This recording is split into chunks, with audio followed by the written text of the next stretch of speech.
ਵਾਹਿਗੁਰੂ ਜੀ ਕਾ ਖਾਲਸਾ, ਵਾਹਿਗੁਰੂ ਜੀ ਕੀ ਫਤਿਹ ਜੀ। ਸਾਰੇ ਵੀਰਾਂ ਭੈਣਾਂ ਨੂੰ ਸਵਾਗਤ ਹੈ ਜੀ ਤੁਹਾਡਾ ਸਾਰਿਆਂ ਦਾ ਆਨਲਾਈਨ ਗੁਰਮਤਿ ਕਲਾਸ ਵਿੱਚ। ਜਿਵੇਂ ਕਿ ਆਪ ਸਾਰਿਆਂ ਨੂੰ ਪਤਾ ਹੈ, ਅਸੀਂ ਸਾਰੇ ਵੀਰ ਭੈਣਾਂ ਮਿਲ ਕੇ ਸੁਖਮਨੀ ਸਾਹਿਬ ਜੀ ਦੀ ਵਿਚਾਰ ਸਾਂਝੀ ਕਰ ਰਹੇ ਹਾਂ। ਸੁਖਮਨੀ ਸਾਹਿਬ ਜੀ ਦੀ ਜੋ ਕੇਂਦਰੀ ਭਾਵ ਹੈ, ਸੁਖਮਨੀ ਸੁਖ ਅੰਮ੍ਰਿਤ ਪ੍ਰਭ ਨਾਮ, ਭਗਤ ਜਨਾ ਕੇ ਮਨ ਵਿਸਰਾਮ। ਨਾਮ ਦਾ ਮਤਲਬ ਹੁਕਮ, ਯਾਨੀ ਸਾਰੇ ਸੁੱਖਾਂ ਦਾ ਜੋ ਮੂਲ ਹੈ ਉਹ ਹੈ ਰੱਬ ਦਾ ਹੁਕਮ, ਔਰ ਭਗਤ ਉਹ ਨੇ ਜੋ ਰੱਬੀ ਹੁਕਮ ਦੇ ਵਿੱਚ ਤੁਰਦੇ ਨੇ। ਤਾਂ ਇਸ ਦਾ ਮਤਲਬ ਜੇ ਅਸੀਂ ਸੁਖ ਸ਼ਾਂਤੀ ਆਨੰਦ ਖੇੜਾ ਪ੍ਰਸੰਨਤਾ ਚਾਹੁੰਦੇ ਹਾਂ ਤਾਂ ਸਾਨੂੰ ਰੱਬੀ ਹੁਕਮ ਦੇ ਅੰਦਰ ਤੁਰਨਾ ਚਾਹੀਦਾ ਹੈ। ਰੱਬੀ ਹੁਕਮ ਵਿੱਚ ਤੁਰਨਾ ਹੀ ਰੱਬ ਦੀ ਭਗਤੀ ਹੈ। ਆਓ ਅਗਲੀ ਵਿਚਾਰ ਸਾਂਝੀ ਕਰੀਏ। ਸਰਬ ਭੂਤ ਆਪ ਵਰਤਾਰਾ। ਇੱਥੇ ਭੂਤ ਦਾ ਮਤਲਬ ਹੈ ਜੀਵ, ਹਸਤੀਆਂ। ਵਰਤਾਰਾ ਦਾ ਮਤਲਬ ਵਰਤ ਰਿਹਾ ਹੈ। ਸਾਰੇ ਜੀਵਾਂ ਵਿੱਚ ਪ੍ਰਭੂ ਆਪ ਵਰਤ ਰਿਹਾ ਹੈ। ਸਾਰੇ ਜੀਵਾਂ ਵਿੱਚ ਗਿਆਨੀ ਜੀ, ਪ੍ਰਭੂ ਆਪ ਵਰਤ ਰਿਹਾ ਹੈ। ਉਸ ਪ੍ਰਭੂ ਦੀ ਹੀ ਸੱਤਿਆ ਹੈ ਗਿਆਨੀ ਔਰ ਜੀ, ਸਾਰਿਆਂ ਦੇ ਅੰਦਰ ਆਪ, ਇਸ ਤੋਂ ਪਹਿਲਾਂ ਸਾਰਿਆਂ ਦੇ ਅੰਦਰ ਆਪ। ਇੱਕ ਲਾਈਨ ਹੋਰ ਹੈਗੀ ਆ, ਨਾਨਕ ਤਿਸ ਜਨ ਆਪ ਬੁਝਾਏ। ਨਹੀਂ, ਇੱਥੋਂ ਸ਼ੁਰੂ ਹੈ ਜੀ, ਸਰਬ ਭੂਤ ਆਪ ਵਰਤਾਰਾ ਤੋਂ। ਉਹ ਆਪਾਂ ਬਾਅਦ ਵਿੱਚ ਕਰ ਲਾਂਗੇ ਜੇ ਕੋਈ ਰਹਿ ਗਈ ਹੋਈ ਤਾਂ। ਅੱਛਾ ਜੀ, ਅੱਜ ਦੀ ਕਥਾ ਇੱਥੇ ਸੀ, ਸਰਬ ਭੂਤ ਆਪ ਵਰਤਾਰਾ, ਕਿ ਸਾਰੇ ਜੀਵਾਂ ਦੇ ਅੰਦਰ ਪ੍ਰਭੂ ਆਪ ਵਰਤ ਰਿਹਾ ਹੈ। ਹੁਣ ਦੇਖੋ ਕਿੰਨਾ ਸੌਖਾ ਕੰਮ ਸਾਡੇ ਵਾਸਤੇ ਕਰਤਾ ਹੈ ਕਿ ਸਾਡੇ ਸਾਰਿਆਂ ਦੇ ਅੰਦਰ ਰੱਬ ਵਰਤ ਰਿਹਾ ਹੈ। ਤਾਂ ਦੇਖੋ ਸਾਫ਼ ਸੁਥਰੀ ਗੱਲ ਹੈ ਕਿ ਸਾਡੇ ਅੰਦਰ ਰੱਬੀ ਗੁਣ ਮੌਜੂਦ ਨੇ, ਸਾਰਿਆਂ ਦੇ ਅੰਦਰ, ਮੇਰੇ ਵਿੱਚ ਵੀ, ਤੁਹਾਡੇ ਵਿੱਚ ਵੀ, ਪੂਰੀ ਮਨੁੱਖਤਾ ਦੇ ਅੰਦਰ। ਸਤ, ਸੰਤੋਖ, ਦਇਆ, ਧਰਮ, ਇਹ ਸਾਰੇ ਗੁਣ ਸਾਡੇ ਵਿੱਚ ਮੌਜੂਦ ਨੇ ਔਰ ਰੱਬੀ ਗੁਣਾਂ ਦਾ ਹੋਣਾ ਹੀ ਰੱਬ ਦਾ ਹੋਣਾ ਹੈ। ਤੇ ਜਿਹੜਾ ਇਹਨਾਂ ਗੁਣਾਂ ਨੂੰ ਯੂਜ਼ ਕਰੇਗਾ, ਇਹਨਾਂ ਗੁਣਾਂ ਨੂੰ ਵਰਤੇਗਾ, ਉਹ ਇਨਸਾਨ ਰੱਬ ਵਰਗਾ ਹੋ ਜਾਏਗਾ।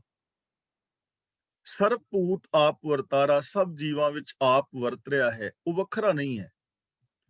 ਸਰਬ ਨੈਣ ਆਪ ਪੇਖਨਹਾਰਾ, ਸਭ ਅੱਖਾਂ ਰੱਬ ਦੀਆਂ ਹੀ ਨੇ ਔਰ ਸਾਰੀਆਂ ਅੱਖਾਂ ਦੇ ਵਿੱਚੋਂ ਰੱਬ ਆਪ ਹੀ ਵੇਖ ਰਿਹਾ ਹੈ। ਸਰਬ ਨੈਣ ਆਪ ਵੇਖਣਹਾਰਾ, ਆਪ ਵੇਖਣ ਵਾਲਾ ਹੈ। ਕਿਉਂਕਿ ਜੇ ਸਾਡੇ ਅੰਦਰ ਸੱਤਿਆ ਰੱਬ ਦੀ ਨਾ ਹੋਵੇ ਤਾਂ ਅਸੀਂ ਵੇਖ ਨਹੀਂ ਪਾਵਾਂਗੇ। ਜੇ ਮੇਰੇ ਅੰਦਰ ਸੱਤਿਆ ਹੈ ਤਾਂ ਮੈਂ ਵੇਖ ਰਿਹਾ। ਇੱਕੋ ਹੀ ਸਿਸਟਮ ਹੈ ਜਿਸ ਰਾਹੀਂ ਅਸੀਂ ਸਾਰੇ ਜੀ ਰਹੇ ਹਾਂ, ਅਸੀਂ ਸਾਰੇ ਵੇਖ ਰਹੇ ਹਾਂ। ਹੁਣ ਜੇ ਇਸ ਚੀਜ਼ ਤੇ ਅਮਲ ਕੀਤਾ ਜਾਏ, ਗੱਲ ਅਮਲ ਕਰਨ ਤੇ ਮੁੱਕਣੀ ਹੈ। ਹੁਣ ਸਾਡੇ ਅੰਦਰ ਜੇ ਸੱਚਾਈ ਹੋਵੇ, ਦਇਆ ਹੋਵੇ, ਪਿਆਰ ਹੋਵੇ ਆਮ ਮਨੁੱਖ ਦੇ ਅੰਦਰ, ਤੇ ਉਹ ਇਹਨਾਂ ਅੱਖਾਂ ਦੇ ਨਾਲ ਦਇਆ, ਪਿਆਰ, ਸੱਚਾਈ ਦੇ ਨਾਲ ਵੇਖੇ ਦੂਜਿਆਂ ਵੱਲ, ਮੈਂ ਤੁਹਾਡੇ ਵੱਲ, ਤੁਸੀਂ ਮੇਰੇ ਵੱਲ। ਇਹ ਹਰ ਇਨਸਾਨ ਵਾਸਤੇ ਹੈ, ਹਰ ਇਨਸਾਨ ਵਾਸਤੇ। ਹਿੰਦੂ, ਮੁਸਲਮਾਨ, ਸਿੱਖ, ਈਸਾਈ, ਜੈਨੀ, ਬੋਧੀ, ਪਾਰਸੀ, ਇਸਤਰੀਆਂ, ਪੁਰਸ਼, ਸਾਰਿਆਂ ਵਾਸਤੇ ਹੈ ਕਿ ਜੇ ਅਸੀਂ ਸਮਝ ਲਈਏ ਕਿ ਸਾਡੇ ਅੰਦਰ ਸਰਬ ਭੂਤ ਆਪ ਵਰਤਾਰਾ, ਕਿ ਉਹ ਆਪ ਵਰਤ ਰਿਹਾ ਹੈ, ਮੈਂ ਉਸੇ ਦੀ ਅੰਸ਼ ਹਾਂ, ਉਸੇ ਦਾ ਮੈਂ ਇੱਕ ਬੁਲਬੁਲਾ ਹਾਂ, ਉਹਦੀ ਮੈਂ ਇੱਕ ਲਹਿਰ ਹਾਂ, ਉਹਦਾ ਹੀ ਮੈਂ ਇੱਕ ਅੰਗ ਹਾਂ। ਮੇਰੇ ਅੰਦਰ ਆਪ ਵਰਤ ਰਿਹਾ ਹੈ, ਉਹ ਗੁਣ ਮੇਰੇ ਵਿੱਚ ਮੌਜੂਦ ਨੇ ਔਰ ਇਹ ਕੋਈ ਅਤਕਥਨੀ ਨਹੀਂ ਹੈ। ਗੁਣ, ਕੁਆਲਿਟੀਜ਼ ਹਰ ਇੱਕ ਦੇ ਅੰਦਰ ਮੌਜੂਦ ਨੇ, ਇਹ ਬਿਲਕੁਲ ਇੱਕ ਸੱਚਾਈ ਹੈ। ਹਾਂ, ਦੂਜੀ ਸੱਚਾਈ ਇਹ ਵੀ ਹੈ ਕਿ ਹਰ ਬੰਦਾ ਇਹਨਾਂ ਗੁਣਾਂ ਦੀ ਵਰਤੋਂ ਕਰ ਨਹੀਂ ਰਿਹਾ। ਹੁਣ ਜੇ ਇਹਨਾਂ ਗੁਣਾਂ ਦੀ ਵਰਤੋਂ ਅਸੀਂ ਕਰੀਏ ਸਤ ਸੰਤੋਖ ਦੀ, ਤੇ ਅਸੀਂ ਰੱਬ ਵਰਗੇ ਹੋ ਜਾਵਾਂਗੇ, ਸਾਨੂੰ ਸੁਖ ਸ਼ਾਂਤੀ ਮਿਲ ਜਾਏਗੀ। ਤੇ ਜਿਹੜਾ ਇਸ ਚੀਜ਼ ਨੂੰ ਅਨੁਭਵ ਕਰੇਗਾ ਕਿ ਮੇਰੇ ਅੰਦਰ ਰੱਬ ਵਰਤ ਰਿਹਾ ਹੈ ਔਰ ਉਹਨਾਂ ਗੁਣਾਂ ਨੂੰ ਪ੍ਰਗਟ ਕਰੇਗਾ, ਉਹਨਾਂ ਗੁਣਾਂ ਰਾਹੀਂ ਇਸ ਸੰਸਾਰ ਵਿੱਚ ਵਿਚਰੇਗਾ, ਤਾਂ ਫਿਰ ਉਹਦਾ ਸਾਰਾ ਜੀਵਨ ਬਦਲ ਜਾਏਗਾ। ਸਰਬ ਨੈਣ ਆਪ ਪੇਖਨਹਾਰਾ, ਹਰ ਅੱਖ ਦੇ ਵਿੱਚੋਂ ਉਹ ਹੀ ਵੇਖ ਰਿਹਾ, ਵੱਖਰਾ ਨਹੀਂ ਹੈ। ਅਸੀਂ ਰੋਜ਼ ਸੋਹਿਲਾ ਸਾਹਿਬ ਜੀ ਦੀ ਪਾਵਨ ਬਾਣੀ ਪੜ੍ਹਦੇ ਹਾਂ ਨਾ, ਸਹਿਜ ਤਵ ਨੈਣ ਨਨ ਨੈਣ ਹੈ ਤੋਹੇ ਕੋ, ਕਿ ਹੇ ਰੱਬਾ ਤੇਰੀ ਕੋਈ ਸਪੈਸ਼ਲ ਅੱਖ ਨਹੀਂ ਹੈ, ਲੇਕਿਨ ਆ ਜਿਹੜੀਆਂ ਅੱਖਾਂ ਦਿਸ ਰਹੀਆਂ ਨੇ ਸਾਰੀਆਂ ਤੇਰੀਆਂ ਹੀ ਅੱਖਾਂ ਨੇ, ਕਿਉਂਕਿ ਸਾਰਿਆਂ ਦੇ ਵਿੱਚ ਤੇ ਹੈ। ਹੁਣ ਦੇਖੋ, ਜੇ ਇਹਨਾਂ ਅੱਖਾਂ ਦੇ ਨਾਲ ਮੈਂ ਵੇਖਣਾ ਕਿਵੇਂ ਹੈ, ਇਹ ਮੈਂ ਡਿਸਾਈਡ ਕਰਨਾ ਹੈ। ਕਿ ਤੁਹਾਨੂੰ ਮੈਂ ਚੰਗਿਆਂ ਦੇ ਰੂਪ ਵਿੱਚ ਵੇਖਣਾ ਜਾਂ ਮਾੜੇ ਰੂਪ ਵਿੱਚ ਵੇਖਦਾ ਹਾਂ। ਤਾਂ ਜੇ ਮੇਰੇ ਅੰਦਰ ਇਹ ਫੀਲਿੰਗਸ ਹੋਣਗੀਆਂ ਕਿ ਮੇਰੇ ਅੰਦਰ ਰੱਬ ਵਸ ਰਿਹਾ ਹੈ, ਤਾਂ ਮੇਰਾ ਨਜ਼ਰੀਆ ਵੀ ਆਟੋਮੈਟਿਕਲੀ ਰੱਬ ਵਾਲਾ ਹੋਏਗਾ। ਸਗਲ ਸਮਗਰੀ ਜਾ ਕਾ ਤਨਾ, ਇੱਥੇ ਤਨਾ ਦਾ ਮਤਲਬ ਹੈਗਾ ਤਨ, ਸਰੀਰ। ਸਾਰੇ ਪਦਾਰਥ, ਸਗਲ ਸਮਗਰੀ ਦਾ ਮਤਲਬ ਦਿਸਦਾ ਹੋਇਆ ਜਿਹੜਾ ਜਗਤ ਹੈ, ਸਾਰੀ ਸਮਗਰੀ, ਸਾਰਾ ਜਗਤ। ਜਾ ਕਾ ਤਨਾ, ਜਿਸ ਰੱਬ ਦਾ ਸਰੀਰ ਹੈ। ਸਾਰੇ ਪਦਾਰਥ ਜਿਸ ਰੱਬ ਦਾ ਸਰੀਰ ਨੇ। ਹੁਣ ਜੇ ਰੱਬ ਦੇ ਸਰੀਰ ਕਰਕੇ ਦਰਸ਼ਨ ਕਰਨੇ ਨੇ ਕਿ ਰੱਬ ਦਾ ਸਾਡੇ ਘਰ ਸਰੀਰ ਕਰਕੇ ਪ੍ਰਗਟ ਹੋਵੇ, ਤਾਂ ਸਾਰੀ ਜਿਹੜੀ ਸਮਗਰੀ ਰੱਬ ਦਾ ਤਨ ਹੈ, ਰੱਬ ਦਾ ਸਰੀਰ ਹੈ। ਦੇਖੋ ਕਿੰਨੇ ਸੌਖੇ ਲਫ਼ਜ਼ਾਂ ਦੇ ਵਿੱਚ ਗੁਰੂ ਜੀ ਬਿਆਨ ਕਰ ਰਹੇ ਨੇ। ਹਾਂ, ਹੁਣ ਇਹ ਗੱਲ ਵੱਖਰੀ ਹੈ ਕਿ ਅਸੀਂ ਇਹਨੂੰ ਨਾ ਮੰਨੀਏ ਜਾਂ ਸਾਡੇ ਬਾਬੇ ਸਾਨੂੰ ਨਾ ਮੰਨਣ ਦੇਣ, ਜਾਂ ਸਾਡੇ ਦਿਮਾਗ ਦੇ ਅੰਦਰ ਉਹ ਚੀਜ਼ਾਂ ਪਾ ਦਿੱਤੀਆਂ ਹੋਣ ਜੋ ਸਾਡੀਆਂ ਬਣ ਗਈਆਂ ਨੇ ਮਨੌਤਾਂ, ਤੇ ਉਹ ਮਨੌਤਾਂ ਸਾਨੂੰ ਇਹ ਚੀਜ਼ ਨਾ ਮੰਨਣ ਦੇਣ। ਇਹ ਸਾਡੀ ਪ੍ਰੋਬਲਮ ਹੈ। ਗੁਰਬਾਣੀ, ਗੁਰੂ ਸਾਹਿਬਾਨ ਸਾਨੂੰ ਇਹ ਦੱਸ ਰਹੇ ਨੇ ਕਿ ਆ ਸਾਰੀ ਸਮਗਰੀ ਜਿਹਦਾ ਤਨ ਹੈ, ਤਨਾ ਦਾ ਮਤਲਬ ਸਰੀਰ, ਸਗਲ ਸਮਗਰੀ ਜਾ ਕਾ ਤਨਾ, ਜਗਤ ਦੇ ਸਾਰੇ ਪਦਾਰਥ ਜਿਸ ਪ੍ਰਭੂ ਦਾ ਸਰੀਰ ਨੇ। ਭਾਈ ਸਾਹਿਬ ਸਿੰਘ ਜੀ ਨੇ ਅਰਥ ਕੀਤੇ ਨੇ। ਮਨਮੋਹਨ ਸਿੰਘ ਜੀ ਇਹਦਾ ਅਰਥ ਕਰ ਰਹੇ ਨੇ, ਸਾਰੀ ਰਚਨਾ ਉਸ ਦੀ ਦੇਹ ਹੈ। ਤੇ ਸ਼੍ਰੋਮਣੀ ਕਮੇਟੀ ਦੇ ਜੋ ਵਿਭੂਤੀਆਂ ਨੇ ਉਹਦੇ ਵਿੱਚ ਅਰਥ ਨੇ, ਸਾਰੀ ਰਚਨਾ ਉਹਦਾ ਸਰੀਰ ਸਮਝੋ। ਮਤਲਬ ਤਿੰਨੇ ਹੀ ਜਿਹੜੇ ਵਿਦਵਾਨ ਨੇ ਉਹਨਾਂ ਦੇ ਇੱਕੋ ਹੀ ਅਰਥ ਨੇ, ਮਤਲਬ ਅਰਥਾਂ ਦੇ ਵਿੱਚ ਕੋਈ ਮਤਭੇਦ ਨਹੀਂ ਹੈ। ਸਗਲ ਸਮਗਰੀ ਜਾ ਕਾ ਤਨਾ, ਆ ਸਾਰਾ ਦਿਸਦਾ ਹੋਇਆ ਜਗਤ ਹੀ ਜਿਸ ਦਾ ਸਰੀਰ ਹੈ। ਹੁਣ ਅਸੀਂ ਅੰਗ ਦੇਖਦੇ ਹਾਂ, ਜਿਵੇਂ ਆਪਾਂ ਕੱਲ ਬੇਨਤੀ ਕਰ ਚੁੱਕਾ ਸਾਂ ਕਿ ਆ ਸਰੀਰ ਮੇਰਾ ਤਨ ਹੈ। ਸਾਰੇ ਨੂੰ ਮਿਲ ਕੇ ਵੇਖੋਗੇ ਤੇ ਮੋਹਰ ਸਿੰਘ ਹੈਗਾ। ਜੇ ਕੱਲਾ ਕੱਲਾ ਦੇਖੋਗੇ, ਇਹ ਅੰਗੂਠਾ ਹੈ, ਉਂਗਲੀ ਹੈ, ਚੀਚੀ ਹੈ, ਹੱਥ ਹੈ, ਬਾਹ ਹੈ, ਕੰਨ ਨੇ, ਨੱਕ ਨੇ, ਅੰਗ ਨੇ। ਸਮੁੱਚਤਾ ਨੂੰ ਜਦੋਂ ਵੇਖੋਗੇ ਪੂਰੇ ਬ੍ਰਹਿਮੰਡ ਨੂੰ, ਤਾਂ ਇਹ ਰੱਬ ਦਾ ਸਰੀਰ ਹੈ। ਤੇ ਜੇ ਕੱਲੇ ਕੱਲੇ ਨੂੰ ਵੇਖੋਗੇ ਤੇ ਫਿਰ ਉਹਦਾ ਅੰਗ ਨੇ, ਕੋਈ ਧਰਤੀ ਹੈ, ਚੰਦਰਮਾ ਹੈ, ਇਹ ਅੰਗ ਨੇ, ਇਹ ਰੋਮ ਨੇ, ਪਰ ਉਹਦੇ ਨਾਲੋਂ ਵੱਖਰੇ ਨਹੀਂ ਹਨ। ਅਸੀਂ ਰੱਬ ਦਾ ਹੀ ਅੰਗ ਹਾਂ। ਇਹ ਚੀਜ਼ ਮਹਿਸੂਸ ਕਰਨ ਵਾਲੀ ਹੈ, ਇਹ ਚੀਜ਼ ਮੰਨਣ ਵਾਸਤੇ ਹੈ।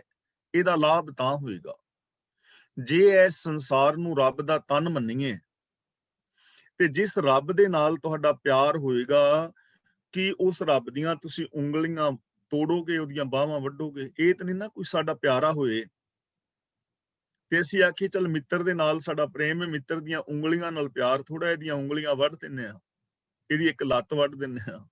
ਐਵੇਂ ਨਹੀਂ ਨਾ ਹੁੰਦਾ। ਉਹਦੇ ਅੰਗਾਂ ਨਾਲ ਵੀ ਪਿਆਰ ਹੋਏਗਾ, ਉਹਦੀ ਪ੍ਰੋਪਰਟੀ ਨਾਲ ਪਿਆਰ ਹੋਏਗਾ। ਇਸੇ ਤਰ੍ਹਾਂ ਇਹ ਸਾਰਾ ਸੰਸਾਰ ਰੱਬ ਦਾ ਸਰੀਰ ਹੈ। ਜਦੋਂ ਅਸੀਂ ਕਿਸੇ ਇੱਕ ਇਨਸਾਨ ਨੂੰ ਦੁੱਖ ਦਿੰਦੇ ਹਾਂ, ਤਾਂ ਰੱਬ ਦੇ ਇੱਕ ਅੰਗ ਨੂੰ ਦੁੱਖ ਦੇ ਰਹੇ ਹੁੰਦੇ ਆ।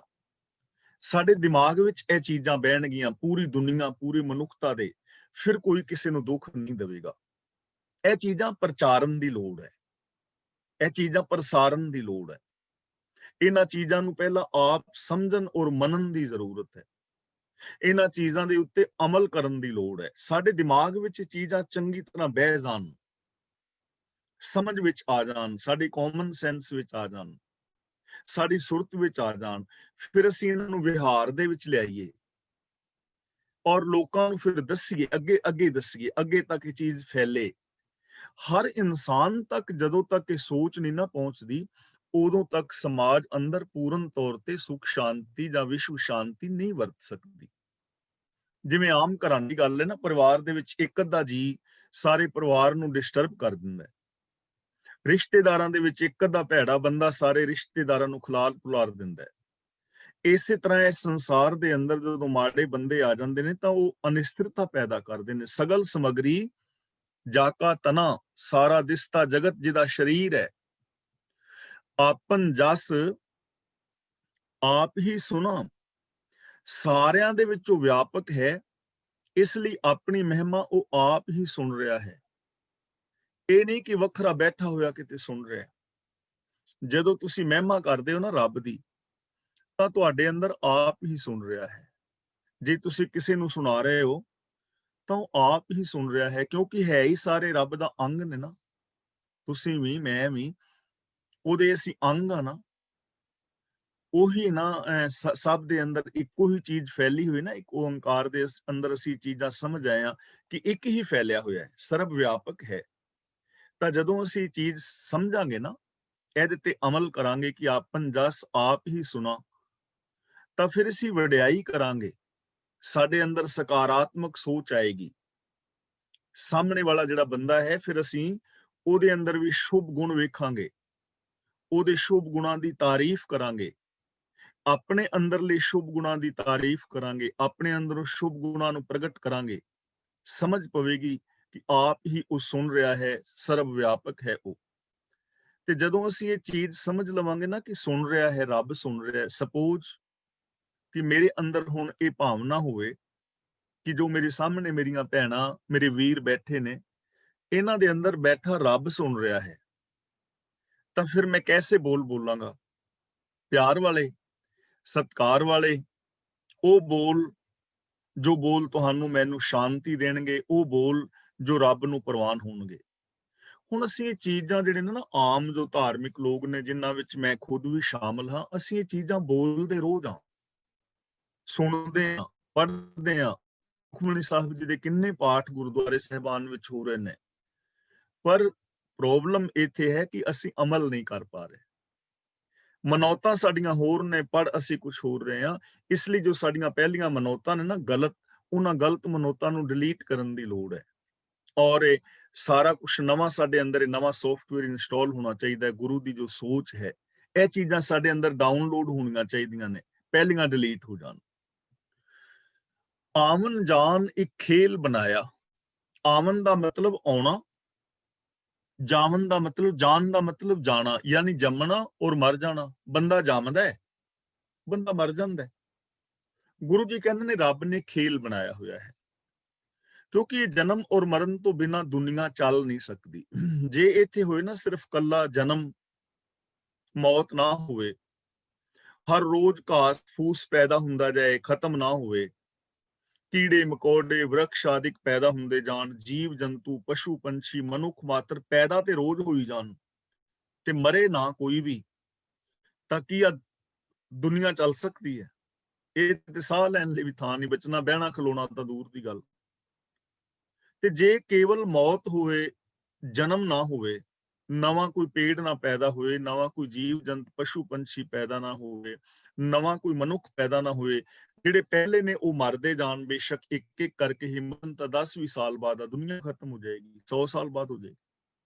ਇਸ ਲਈ ਜਨਮ ਔਰ ਮਰਨ, ਆਉਣਾ ਔਰ ਜਾਣਾ, ਇਹ ਰੱਬ ਨੇ ਇੱਕ ਖੇਲ ਬਣਾਇਆ ਹੋਇਆ ਹੈ, ਇਹ ਕੋਈ ਰਚਨਾ ਹੈ, ਉਹਦਾ ਖੇਲ ਹੈ। ਤੇ ਇਸ ਖੇਲ ਨੂੰ ਖੇਲਣਾ ਹੈ, ਇਸ ਸੰਸਾਰ ਨੂੰ, ਇਸ ਜੀਵਨ ਨੂੰ ਜੰਗ ਦਾ ਅਖਾੜਾ ਨਹੀਂ ਬਣਾਉਣਾ, ਖੇਡ ਦੀ ਤਰ੍ਹਾਂ ਖੇਡਣਾ ਹੈ। ਆਗਿਆਕਾਰੀ ਕੀਨੀ ਮਾਇਆ, ਇੱਥੇ ਮਾਇਆ ਦਾ ਮਤਲਬ ਹੈ ਰਚਨਾ। ਮਾਇਆ ਦਾ ਮਤਲਬ ਸਾਰੀ ਰਚਨਾ ਜਿਹੜੀ ਹੈ, ਰੱਬ ਨੇ ਇਸ ਰਚਨਾ ਨੂੰ ਆਗਿਆਕਾਰੀ ਬਣਾਇਆ ਹੈ, ਹੁਕਮ ਵਿੱਚ ਤੁਰਨ ਵਾਲੀ। ਯਾਨੀ ਜਿੰਨੀ ਵੀ ਰਚਨਾ ਹੈ, ਜੋ ਵੀ ਦਿਸਦਾ ਜਗਤ ਹੈ, ਪੌਣ ਪਾਣੀ ਬੈਸੰਤਰ ਹੈ, ਜੀਵ ਜੰਤ ਨੇ, ਖੰਡ ਮੰਡਲ ਬ੍ਰਹਿਮੰਡ ਨੇ, ਗ੍ਰਹਿ ਨਕਸ਼ਤਰ ਤਾਰੇ ਸਿਆਰੇ ਸਿਤਾਰੇ ਨੇ, ਜੋ ਕੁਝ ਵੀ ਜਗਤ ਵਿੱਚ ਹੈ, ਇਹ ਸਭ ਆਗਿਆਕਾਰੀ ਹੈ। ਆਗਿਆਕਾਰੀ ਦਾ ਮਤਲਬ ਹੁਕਮ ਵਿੱਚ ਤੁਰਨ ਵਾਲੀ, ਤੇ ਹੁਕਮ ਦਾ ਮਤਲਬ ਸਿਸਟਮ ਵਿੱਚ ਤੁਰਨ ਵਾਲੀ। ਸਾਰਾ ਸੰਸਾਰ ਇੱਕ ਸਿਸਟਮ ਦੇ ਅੰਦਰ ਚੱਲ ਰਿਹਾ ਹੈ, ਕੁਦਰਤ ਦੀ ਨੇਮਾਂ ਦੇ ਅੰਦਰ ਚੱਲਦਾ ਹੈ, ਨੇਮਾਂ ਤੋਂ ਬਾਹਰ ਨਹੀਂ। ਸਭ ਕੈ ਮਧ ਅਲਿਪਤੋ ਰਹਿ, ਅਲਿਪਤੋ ਦਾ ਮਤਲਬ ਬੇਦਾਗ, ਸਭ ਕੈ ਮਧ ਦਾ ਮਤਲਬ ਸਾਰਿਆਂ ਦੇ ਵਿੱਚ ਹੈ, ਮੇਰੇ ਵਿੱਚ ਵੀ, ਤੁਹਾਡੇ ਵਿੱਚ ਵੀ, ਸਾਰਿਆਂ ਦੇ ਵਿੱਚ ਹੈ। ਅਲਿਪਤੋ ਰਹਿ ਦਾ ਮਤਲਬ ਉਹ ਨਿਰਲੇਪ ਹੈ ਵਿਕਾਰਾਂ ਤੋਂ। ਤਾਂ ਸਾਡੇ ਵਾਸਤੇ, ਇੱਥੇ ਜੀਵਨ ਵਾਸਤੇ ਸਾਨੂੰ ਕੀ ਚੀਜ਼ ਮਿਲੇਗੀ ਕਿ ਅਸੀਂ ਵੀ ਅਲੇਪ ਰਹਿਣਾ ਹੈ, ਕਿਉਂਕਿ ਰੱਬ ਅਲੇਪ ਹੈ ਨਾ, ਉਹਦੇ ਉੱਤੇ ਗੁਣਾਂ ਦਾ ਕੋਈ ਲੇਪ ਨਹੀਂ ਹੈ। ਤਾਂ ਅਸੀਂ ਵੀ ਇਸ ਸੰਸਾਰ ਦੇ ਅੰਦਰ ਵਿਕਾਰਾਂ ਤੋਂ ਅਲੇਪ ਹੋ ਸਕਦੇ ਹਾਂ, ਗੁਣਾਂ ਵਾਲੀ ਜ਼ਿੰਦਗੀ ਜੀ ਸਕਦੇ ਹਾਂ। ਜੈਸੇ ਜਲ ਮੈਂ ਕਮਲ ਨਿਰਾਲਮ ਮੁਰਗਾਈ ਨੇ ਸਾਣੇ, ਜਿਵੇਂ ਪਾਣੀ ਦੇ ਵਿੱਚ ਕਮਲ ਅਲੇਪ ਹੈ, ਜਿਵੇਂ ਮੁਰਗਾਬੀ ਅਲੇਪ ਹੈ, ਇਸੇ ਤਰ੍ਹਾਂ ਬੰਦਾ ਵੀ ਇਸ ਦੁਨੀਆ ਦੇ ਅੰਦਰ ਵਸਦਾ ਹੋਇਆ ਰਹਿੰਦਾ ਹੋਇਆ ਵਿਕਾਰਾਂ ਤੋਂ ਨਿਰਲੇਪ ਰਹਿ ਸਕਦਾ ਹੈ। ਅਸੀਂ ਈਰਖਾ ਦ્વੈਸ਼ ਤੋਂ ਰਹਿਤ ਜ਼ਿੰਦਗੀ ਜੀ ਸਕਦੇ ਹਾਂ, ਗੁਣਾਂ ਵਾਲੀ ਜ਼ਿੰਦਗੀ ਜੀ ਸਕਦੇ ਹਾਂ। ਸਾਡੇ ਵਿੱਚ ਇਹ ਸੰਭਾਵਨਾ ਹੈ, ਕਿਉਂਕਿ ਅਸੀਂ ਅਲੇਪ ਦੇ ਰੂਪ ਆ ਨਾ, ਇਸ ਲਈ ਸਾਨੂੰ ਇਹ ਯਤਨ ਕਰਨਾ ਚਾਹੀਦਾ ਹੈ। ਸਾਰਿਆਂ ਦੇ ਵਿੱਚ ਰਹਿੰਦਾ ਹੋਇਆ ਵੀ ਉਹ ਅਲੇਪ ਹੈ। ਜੋ ਕਿਛ ਕਹਿਣਾ ਸੋ ਆਪੇ ਕਹੈ, ਉਹਨੇ ਜੋ ਕਹਿਣਾ ਹੁੰਦਾ ਹੈ ਉਹ ਕਹਿੰਦਾ ਹੈ। ਹੁਣ ਜੋ ਕਹਿਣਾ ਹੈ ਉਹ ਕਹਿੰਦਾ ਹੈ ਦਾ ਮਤਲਬ ਕਿ ਜੋ ਉਹਦਾ ਹੁਕਮ ਹੈ ਉਹੀ ਇਸ ਜਗਤ ਦੇ ਅੰਦਰ ਵਾਪਰਦਾ ਹੈ, ਹੁਕਮ ਹੀ ਉਹਦਾ ਕਹਿਣਾ ਹੈ। ਆਗਿਆ ਆਵੇ ਆਗਿਆ ਜਾਏ। ਇਹ ਜੋ ਜੀਵ ਹੈ, ਬੰਦਾ ਹੈ ਜਾਂ ਸ੍ਰਿਸ਼ਟੀ ਦੀ ਹਰ ਕੋਈ ਸ਼ੈ ਹੈ ਜੋ ਵੀ ਦਿਸਦੀ ਹੈ, ਹੁਕਮ ਦੇ ਵਿੱਚ ਆ ਰਹੀ ਹੈ ਔਰ ਹੁਕਮ ਦੇ ਅੰਦਰ ਜਾ ਰਹੀ ਹੈ। ਆਗਿਆ ਦਾ ਮਤਲਬ ਹੁਕਮ, ਤੇ ਹੁਕਮ ਦਾ ਮਤਲਬ ਬੋਲੋ ਸਾਰੇ, ਹੁਕਮ ਦਾ ਮਤਲਬ ਸਿਸਟਮ। ਸਿਸਟਮ ਦੇ ਅੰਦਰ ਜੀਵ ਆ ਰਹੇ ਨੇ, ਸਿਸਟਮ ਦੇ ਅੰਦਰ ਜਾ ਰਹੇ ਨੇ। ਕੁਦਰਤੀ ਨੇਮਾਂ ਦੇ ਅੰਦਰ ਜੀਵ ਜੰਤ ਪੈਦਾ ਹੋ ਰਹੇ ਨੇ, ਕੁਦਰਤੀ ਨੇਮਾਂ ਦੇ ਅੰਦਰ ਵਿਕਾਸ ਹੋ ਰਿਹਾ ਹੈ, ਕੁਦਰਤੀ ਨੇਮਾਂ ਦੇ ਅੰਦਰ ਹੀ ਮੌਤ ਆਦਿ ਹੋ ਰਹੀ ਹੈ। ਤਾਂ ਸਾਰਾ ਸੰਸਾਰ, ਸਾਰੀ ਰਚਨਾ ਆਗਿਆ ਦੇ ਵਿੱਚ ਜਨਮਦੀ ਔਰ ਆਗਿਆ ਵਿੱਚ ਮਰਦੀ ਹੈ। ਨਾਨਕ, ਇਹ ਰੁਕਾਂਗੇ, ਜਾਂ ਭਾਵੈ, ਇੱਥੇ ਵਿਸਰਾਮ ਲਗਾਵਾਂਗੇ, ਤਾਂ ਲੈ ਸਮਾਏ। ਨਾਨਕ ਜਾਂ ਭਾਵੈ, ਜਿਹਨੂੰ ਰੱਬ ਚੰਗਾ ਲੱਗਦਾ ਹੈ। ਜਾਂ ਭਾਵੈ ਦਾ ਮਤਲਬ ਜਿਹਨੂੰ ਰੱਬ ਭਾਉਂਦਾ ਹੈ, ਤਾਂ ਲੈ ਸਮਾਏ, ਉਹਨੂੰ ਰੱਬ ਆਪਣੇ ਅੰਦਰ ਸਮਾ ਲੈਂਦਾ ਹੈ, ਉਹਨੂੰ ਆਪਣੇ ਅੰਦਰ ਮਿਲਾ ਲੈਂਦਾ ਹੈ। ਜਿਹਨੂੰ ਭਾਉਂਦਾ ਹੈ ਸਮਾਣਾ, ਜਿਹਨੂੰ ਚੰਗਾ ਲੱਗਦਾ ਹੈ ਉਹਨੂੰ ਆਪਣੇ ਅੰਦਰ ਸਮਾ ਲੈਂਦਾ ਹੈ। ਹੁਣ ਇਹ ਸਾਡੇ ਤੇ ਡਿਪੈਂਡ ਕਰੇਗਾ ਕਿ ਅਸੀਂ ਰੱਬ ਦੇ ਅੰਦਰ ਸਮਾਣਾ ਚਾਹੁੰਦੇ ਹਾਂ ਕਿ ਨਹੀਂ। ਅਸੀਂ ਸਮਾਣਾ ਚਾਹੁੰਦੇ ਹਾਂ ਕਿ ਨਹੀਂ, ਸਾਡੇ ਤੇ ਡਿਪੈਂਡ ਕਰੇਗਾ ਕਿ ਸਾਡੇ ਅੰਦਰ ਜੋ ਗੁਣ ਨੇ, ਸਚਾਈ ਹੈ, ਦਇਆ ਹੈ, ਪ੍ਰੇਮ ਹੈ, ਅਸੀਂ ਆਪਣੀ ਸੁਰਤ ਨੂੰ ਇਹਨਾਂ ਵਿੱਚ ਲੀਨ ਕਰਨਾ ਹੈ ਕਿ ਨਹੀਂ ਕਰਨਾ। ਅਸੀਂ ਗੁਰੂ ਦੀ ਗੱਲ ਮੰਨਣੀ ਹੈ ਜਾਂ ਨਹੀਂ ਮੰਨਣੀ, ਇਹ ਸਾਡੇ ਤੇ ਡਿਪੈਂਡ ਕਰੇਗਾ। ਮੈਂ ਸੱਚ ਬੋਲਣਾ ਚਾਹਨਾ ਜਾਂ ਝੂਠ ਹੈ ਤਾਂ ਮੇਰੇ ਤੇ ਡਿਪੈਂਡ ਕਰੇਗਾ, ਮੇਰੀ ਮਰਜ਼ੀ ਹੈ ਨਾ। ਮੈਂ ਪ੍ਰੇਮ ਨਾਲ ਰਹਿਣਾ ਚਾਹਨਾ ਜਾਂ ਈਰਖਾ ਨਾਲ ਰਹਿਣਾ ਚਾਹਨਾ, ਮੇਰੀ ਮਰਜ਼ੀ ਹੈ। ਮੈਂ ਨਿਰਵੈਰਤਾ ਨਾਲ ਰਹਿਣਾ ਚਾਹਨਾ ਕਿ ਮੈਂ ਵੈਰ ਭਾਵ ਨਾਲ ਰਹਿਣਾ ਚਾਹਨਾ, ਇਹ ਮੇਰੀ ਮਰਜ਼ੀ ਹੈ। ਹੁਣ ਜੇ ਚੰਗਾ ਲੱਗੇਗਾ ਤਾਂ ਹੀ ਰੱਬ ਉਹਨੂੰ ਕਹੇਗਾ ਨਾ ਵੀ ਤੂੰ ਆ ਮੇਰੇ ਅੰਦਰ ਸਮਾ ਜਾ। ਤੇ ਜੇ ਸਾਨੂੰ ਰੱਬ ਦੇ ਅੰਦਰ ਲੀਨ ਹੋਣਾ ਚੰਗਾ ਹੀ ਨਾ ਲੱਗੇ ਤਾਂ ਫਿਰ ਕਿਵੇਂ ਉਹ ਧੱਕੇ ਨਾਲ ਥੋੜਾ ਸਮਾਏਗਾ। ਇਸ ਲਈ ਸਾਨੂੰ ਰੱਬ ਦੇ ਨਾਲ ਪਿਆਰ ਨਾ ਚਾਹੀਦਾ। ਰੱਬ ਦਾ ਮਤਲਬ ਰੱਬੀ ਗੁਣਾਂ ਦੇ ਨਾਲ। ਅਦਿਸਤਾ ਸਾਰਾ ਜਗਤ ਇਹ ਰੱਬ ਦਾ ਸ਼ਰੀਰ ਹੈ। ਰੱਬੀ ਗੁਣਾਂ ਦੇ ਅੰਦਰ ਅਸੀਂ ਸਮਾਣਾ ਹੈ, ਆਪਣੀ ਸੁਰਤ ਨੂੰ ਉਹਨਾਂ ਗੁਣਾਂ ਦੇ ਅੰਦਰ ਲੀਨ ਕਰਨਾ ਹੈ, ਔਰ ਜਿਹਨੂੰ ਵੀ ਚੰਗਾ ਲੱਗਦਾ ਹੈ ਉਹ ਹੀ ਸਮਾ ਸਕਦਾ ਹੈ। ਕਿਸੇ ਦੇ ਉੱਤੇ ਕੋਈ ਬੈਨ ਨਹੀਂ ਹੈ, ਕਿਸੇ ਦੇ ਰਾਹ ਵਿੱਚ ਕੋਈ ਰੁਕਾਵਟ ਨਹੀਂ ਹੈ, ਔਰ ਬੜਾ ਸੌਖਾ ਕੰਮ ਹੈ, ਕੋਈ ਔਖਿਆਈ ਨਹੀਂ। ਝੂਠ ਬੋਲਣ ਲੱਗਿਆਂ ਔਖਿਆਈਆਂ ਨੇ, ਨਫ਼ਰਤ ਕਰਨ ਲੱਗਿਆਂ ਔਖਿਆਈ ਪੈਦਾ ਹੁੰਦੀ ਹੈ, ਚੋਰੀਆਂ ਕਰਨ ਲੱਗਿਆਂ ਔਖਿਆ ਹੋਣਾ ਪੈਂਦਾ ਹੈ, 2 ਨੰਬਰ ਦੇ ਧੰਦੇ ਕਰਕੇ ਬੰਦਾ ਔਖਾ ਹੁੰਦਾ ਹੈ, 10 ਨੌਵਾਂ ਦੀ ਕਿਰਤ ਕਮਾਈ ਕਰਕੇ, ਸੱਚਾ ਜੀਵਨ ਜੀ ਕੇ, ਪਿਆਰ ਮੁਹੱਬਤ ਦੇ ਨਾਲ ਜੀਵਨ ਬਿਤਾ ਕੇ ਤੇ ਕੋਈ ਔਖਿਆਈ ਨਹੀਂ ਹੈ। ਇਸ ਲਈ ਜਿਹਨੂੰ ਭਾਉਂਦਾ ਹੈ, ਜਿਹਨੂੰ ਰੱਬ ਦੇ ਗੁਣ ਚੰਗੇ ਲੱਗਦੇ ਨੇ, ਜਿਹਨੂੰ ਰੱਬ ਦੀ ਰਜ਼ਾ ਚੰਗੀ ਲੱਗਦੀ ਹੈ, ਉਹ ਆਪਣੇ ਅੰਦਰ ਸਮਾ ਲੈਂਦਾ, ਉਹਨੂੰ ਆਪਣੇ ਅੰਦਰ ਮਿਲਾ ਲੈਂਦਾ। ਇਸ ਤੇ ਹੋਏ ਸੋ ਨਾ ਹੀ ਬੁਰਾ। ਇਸ ਤੇ ਹੋਏ ਦਾ ਮਤਲਬ ਜੋ ਰੱਬ ਵੱਲੋਂ ਹੁੰਦਾ ਹੈ, ਸੋ ਨਾ ਹੀ ਬੁਰਾ, ਉਹ ਕੁਝ ਵੀ ਬੁਰਾ ਨਹੀਂ ਹੁੰਦਾ ਜੀਵਾਂ ਵਾਸਤੇ। ਇਸ ਤੇ ਹੋਏ ਜੋ ਰੱਬ ਹੁੰਦਾ ਹੈ ਉਹ ਬੁਰਾ ਨਹੀਂ ਹੁੰਦਾ ਕੁਝ ਵੀ। ਰੱਬ ਨੇ ਜੋ ਕੁਝ ਪੈਦਾ ਕੀਤਾ ਹੈ ਉਹ ਚੰਗਾ ਕੀਤਾ ਹੈ। ਹੁਣ ਅਸੀਂ ਉਹਨੂੰ ਵਰਤੋਂ ਵਿੱਚ ਮਾੜੀ ਤਰ੍ਹਾਂ ਲਿਆਵੀਏ ਤਾਂ ਇਹ ਸਾਡੀ ਪ੍ਰੋਬਲਮ ਹੈ। ਜਿਵੇਂ ਗੱਲ ਨੂੰ ਸਮਝਣ ਵਾਸਤੇ ਮੈਂ ਰੋਜ਼ ਇਹ ਮਿਸਾਲ ਦੇ ਰਿਹਾ ਕਿ ਅੰਗੂਰ ਨੇ, ਰੱਬ ਨੇ ਅੰਗੂਰ ਪੈਦਾ ਕੀਤੇ ਨੇ ਤੇ ਬੁਰੇ ਵਾਸਤੇ ਪੈਦਾ ਨਹੀਂ ਕੀਤੇ, ਭਲੇ ਵਾਸਤੇ ਪੈਦਾ ਕੀਤੇ ਨੇ। ਅੰਗੂਰ ਬੜਾ ਵਧੀਆ ਫਲ ਹੈ। ਹੁਣ ਜਿੰਨਾ ਚਿਰ ਅਸੀਂ ਅੰਗੂਰ ਤਾਜ਼ਾ ਖਾਧਾ, ਬਾਕੀ ਜੋ ਵੱਧ ਗਿਆ ਡਾਕਟਰਾਂ ਨੇ ਉਹਦੇ ਨਾਲ ਦਵਾਈ ਬਣਾ ਲਈ, ਤੇ ਦੂਜੇ ਬੰਦੇ ਨੇ ਅੰਗੂਰਾਂ ਨੂੰ ਤਰਕਾ ਕੇ ਸ਼ਰਾਬ ਬਣਾ ਲਿਆ। ਦਵਾਈ ਸਾਡੇ ਲਾਭ ਵਾਸਤੇ, ਅੰਗੂਰ ਸਾਡੇ ਲਾਭ ਵਾਸਤੇ, ਤੇ ਉਹੀ ਅੰਗੂਰ ਤੋਂ ਬਣੀ ਹੋਈ ਸ਼ਰਾਬ ਉਹ ਹੁਣ ਕਿਡਨੀਆਂ ਵੀ ਖਰਾਬ ਕਰੇਗੀ, ਲੀਵਰ ਵੀ ਖਰਾਬ ਕਰੇਗੀ, ਪੈਸੇ ਦੀ ਵੀ ਹਾਨੀ ਹੋਵੇਗੀ, ਰਿਸ਼ਤੇ ਨਾਤੇ ਵੀ ਟੁੱਟਣਗੇ ਔਰ ਸਾਡੀ ਸਿਹਤ ਵੀ ਖਰਾਬ ਹੋਏਗੀ। ਤਾਂ ਇਹਦੇ ਵਿੱਚ ਦੋਸ਼ ਕਿਹਦਾ ਹੈ? ਰੱਬ ਨੇ ਥੋੜਾ ਅੰਗੂਰ ਬੁਰਾ ਪੈਦਾ ਕੀਤਾ, ਰੱਬ ਨੇ ਤੇ ਚੰਗਾ ਪੈਦਾ ਕੀਤਾ, ਅਸੀਂ ਉਹਨੂੰ ਵਰਤਿਆ ਹੀ ਬੁਰੇ ਵਾਸਤੇ। ਰੱਬ ਨੇ ਜ਼ਬਾਨ ਦਿੱਤੀ ਬੋਲਣ ਲਈ, ਤੇ ਜ਼ਬਾਨ ਇਸ ਕਰਕੇ ਕਿ ਸਾਡਾ ਇੱਕ ਦੂਜੇ ਨਾਲ ਪਿਆਰ ਮੁਹੱਬਤ ਬਣੇ, ਤੇ ਅਸੀਂ ਜ਼ਬਾਨ ਦੀ ਵਰਤੋਂ ਹੀ ਐਵੇਂ ਕੀਤੀ, ਵਿਚਾਰ ਚ ਫਿਰ ਅੱਗਾਂ ਲਾ ਦਿੱਤੀਆਂ। ਹੁਣ ਰੱਬ ਦਾ ਕਸੂਰ ਥੋੜਾ ਹੀ ਹੈ। ਰੱਬ ਨੇ ਸਾਨੂੰ ਕੰਨ ਦਿੱਤੇ ਕਿ ਸੱਚ ਸੁਣੋ, ਪੋਜ਼ਿਟਿਵ ਸੁਣੋ, ਆਨੰਦ ਮਾਣੋ, ਪਰ ਸਾਨੂੰ ਤੇ ਉਦ ਤੱਕ ਮਜ਼ਾ ਹੀ ਨਹੀਂ ਆਉਂਦਾ ਜਦ ਤੱਕ ਦੋ ਚਾਰ ਬੰਦਿਆਂ ਦੀ ਅਸੀਂ ਮਿੱਟੀ ਕਟੀਂਦੀ ਨਾ ਸੁਣ ਲਈਏ। ਤਾਂ ਪ੍ਰੋਬਲਮ ਸਾਡੀ ਹੈ ਨਾ। ਇਸ ਤੇ ਹੋਏ ਸੋ ਨਾ ਹੀ ਬੁਰਾ। ਜੋ ਰੱਬ ਤੋਂ ਹੁੰਦਾ ਹੈ ਉਹ ਕੁਛ ਵੀ ਬੁਰਾ ਨਹੀਂ ਹੈ, ਸਭ ਕੁਛ ਭਲਾ ਹੈ। ਓਰੈ ਕਹੋ, ਇਹਨੂੰ ਓਰੇ ਨਹੀਂ ਪੜਨਾ, ਰਾਰੇ ਤੇ ਦੁਲਾਵਾਂ ਨੇ ਓਰੈ, ਤੇ ਕਹੋ ਨਹੀਂ ਬੋਲਣਾ, ਕਹੋ ਬੋਲਣਾ। ਓਰੈ ਕਹੋ ਕਿਨੈ, ਇਹਨੂੰ ਕਿਨੇ ਨਹੀਂ ਬੋਲਣਾ, ਦਲਾਵਾਂ ਬੋਲਣੀਆਂ ਨੇ ਕਿਨੈ। ਓਰੈ ਕਹੋ ਕਿਨੈ ਕਛ ਕਰਾ, ਉਸ ਪ੍ਰਭੂ ਤੋਂ ਬਿਨਾਂ ਦੱਸੋ ਕਿਸੇ ਨੇ ਕੁਛ ਕਰਕੇ ਵਿਖਾਇਆ। ਓਰੈ ਕਹੋ ਦਾ ਮਤਲਬ ਕਹੋ ਦੱਸੋ, ਓਰੈ ਦਾ ਮਤਲਬ ਹੋਰ ਕਿਸੇ ਨੇ, ਰੱਬ ਤੋਂ ਬਿਨਾਂ। ਕਿਨੈ ਕਛ ਕਰਾ, ਕਿਸੇ ਨੇ ਕੁਛ ਕੀਤਾ ਹੈ। ਜੇ ਇਸ ਦੁਨੀਆ ਵੱਲ ਝਾਤ ਮਾਰ ਕੇ ਦੇਖੋ ਕਿ ਰੱਬ ਤੋਂ ਬਿਨਾਂ ਜਾਂ ਰੱਬੀ ਰਜ਼ਾ ਤੋਂ ਉਲਟ ਕਿਸੇ ਨੇ ਅੱਜ ਤੱਕ ਕੁਛ ਕੀਤਾ ਹੈ, ਜਾਂ ਅੱਗੇ ਕੋਈ ਕਰ ਲਵੇਗਾ, ਜਾਂ ਅੱਜ ਕੋਈ ਰੱਬ ਤੋਂ ਬਿਨਾਂ ਕੁਛ ਕਰ ਰਿਹਾ ਹੈ, ਰੱਬੀ ਰਜ਼ਾ ਤੋਂ, ਹੁਕਮ ਤੋਂ ਬਿਨਾਂ, ਸਿਸਟਮ ਤੋਂ ਬਿਨਾਂ। ਦੇਖੋ ਜਿੰਨੀਆਂ ਵੀ ਸਾਇੰਸ ਨੇ ਤਰੱਕੀਆਂ ਕੀਤੀਆਂ ਨੇ, ਡਾਕਟਰ, ਇੰਜੀਨੀਅਰ, ਵਿਗਿਆਨਿਕ, ਮਨੋਵਿਗਿਆਨਿਕ, ਮਨੋਚਿਕਿਤਸਕ, ਜੋ ਵੀ ਅੱਗ ਤੋਂ ਔਰ ਪਹੀਏ ਦੀ ਖੋਜ ਤੋਂ ਲੈ ਕੇ ਅੱਜ ਇਲੈਕਟ੍ਰੋਨਿਕ ਯੁੱਗ ਦੇ ਅੰਦਰ ਜੀ ਰਹੇ ਹਾਂ, ਤਾਂ ਇਹ ਸਾਰਾ ਸਿਸਟਮ ਵਿੱਚ ਹੈ। ਜੋ ਸਿਸਟਮ ਦੇ ਵਿੱਚ ਹੈ, ਨੇਮ ਦੇ ਅੰਦਰ ਹੀ ਖੋਜਾਂ ਹੋਈਆਂ ਨੇ ਨਾ, ਨੇਮ ਤੋਂ ਬਾਹਰ ਕੁਝ ਹੋਇਆ।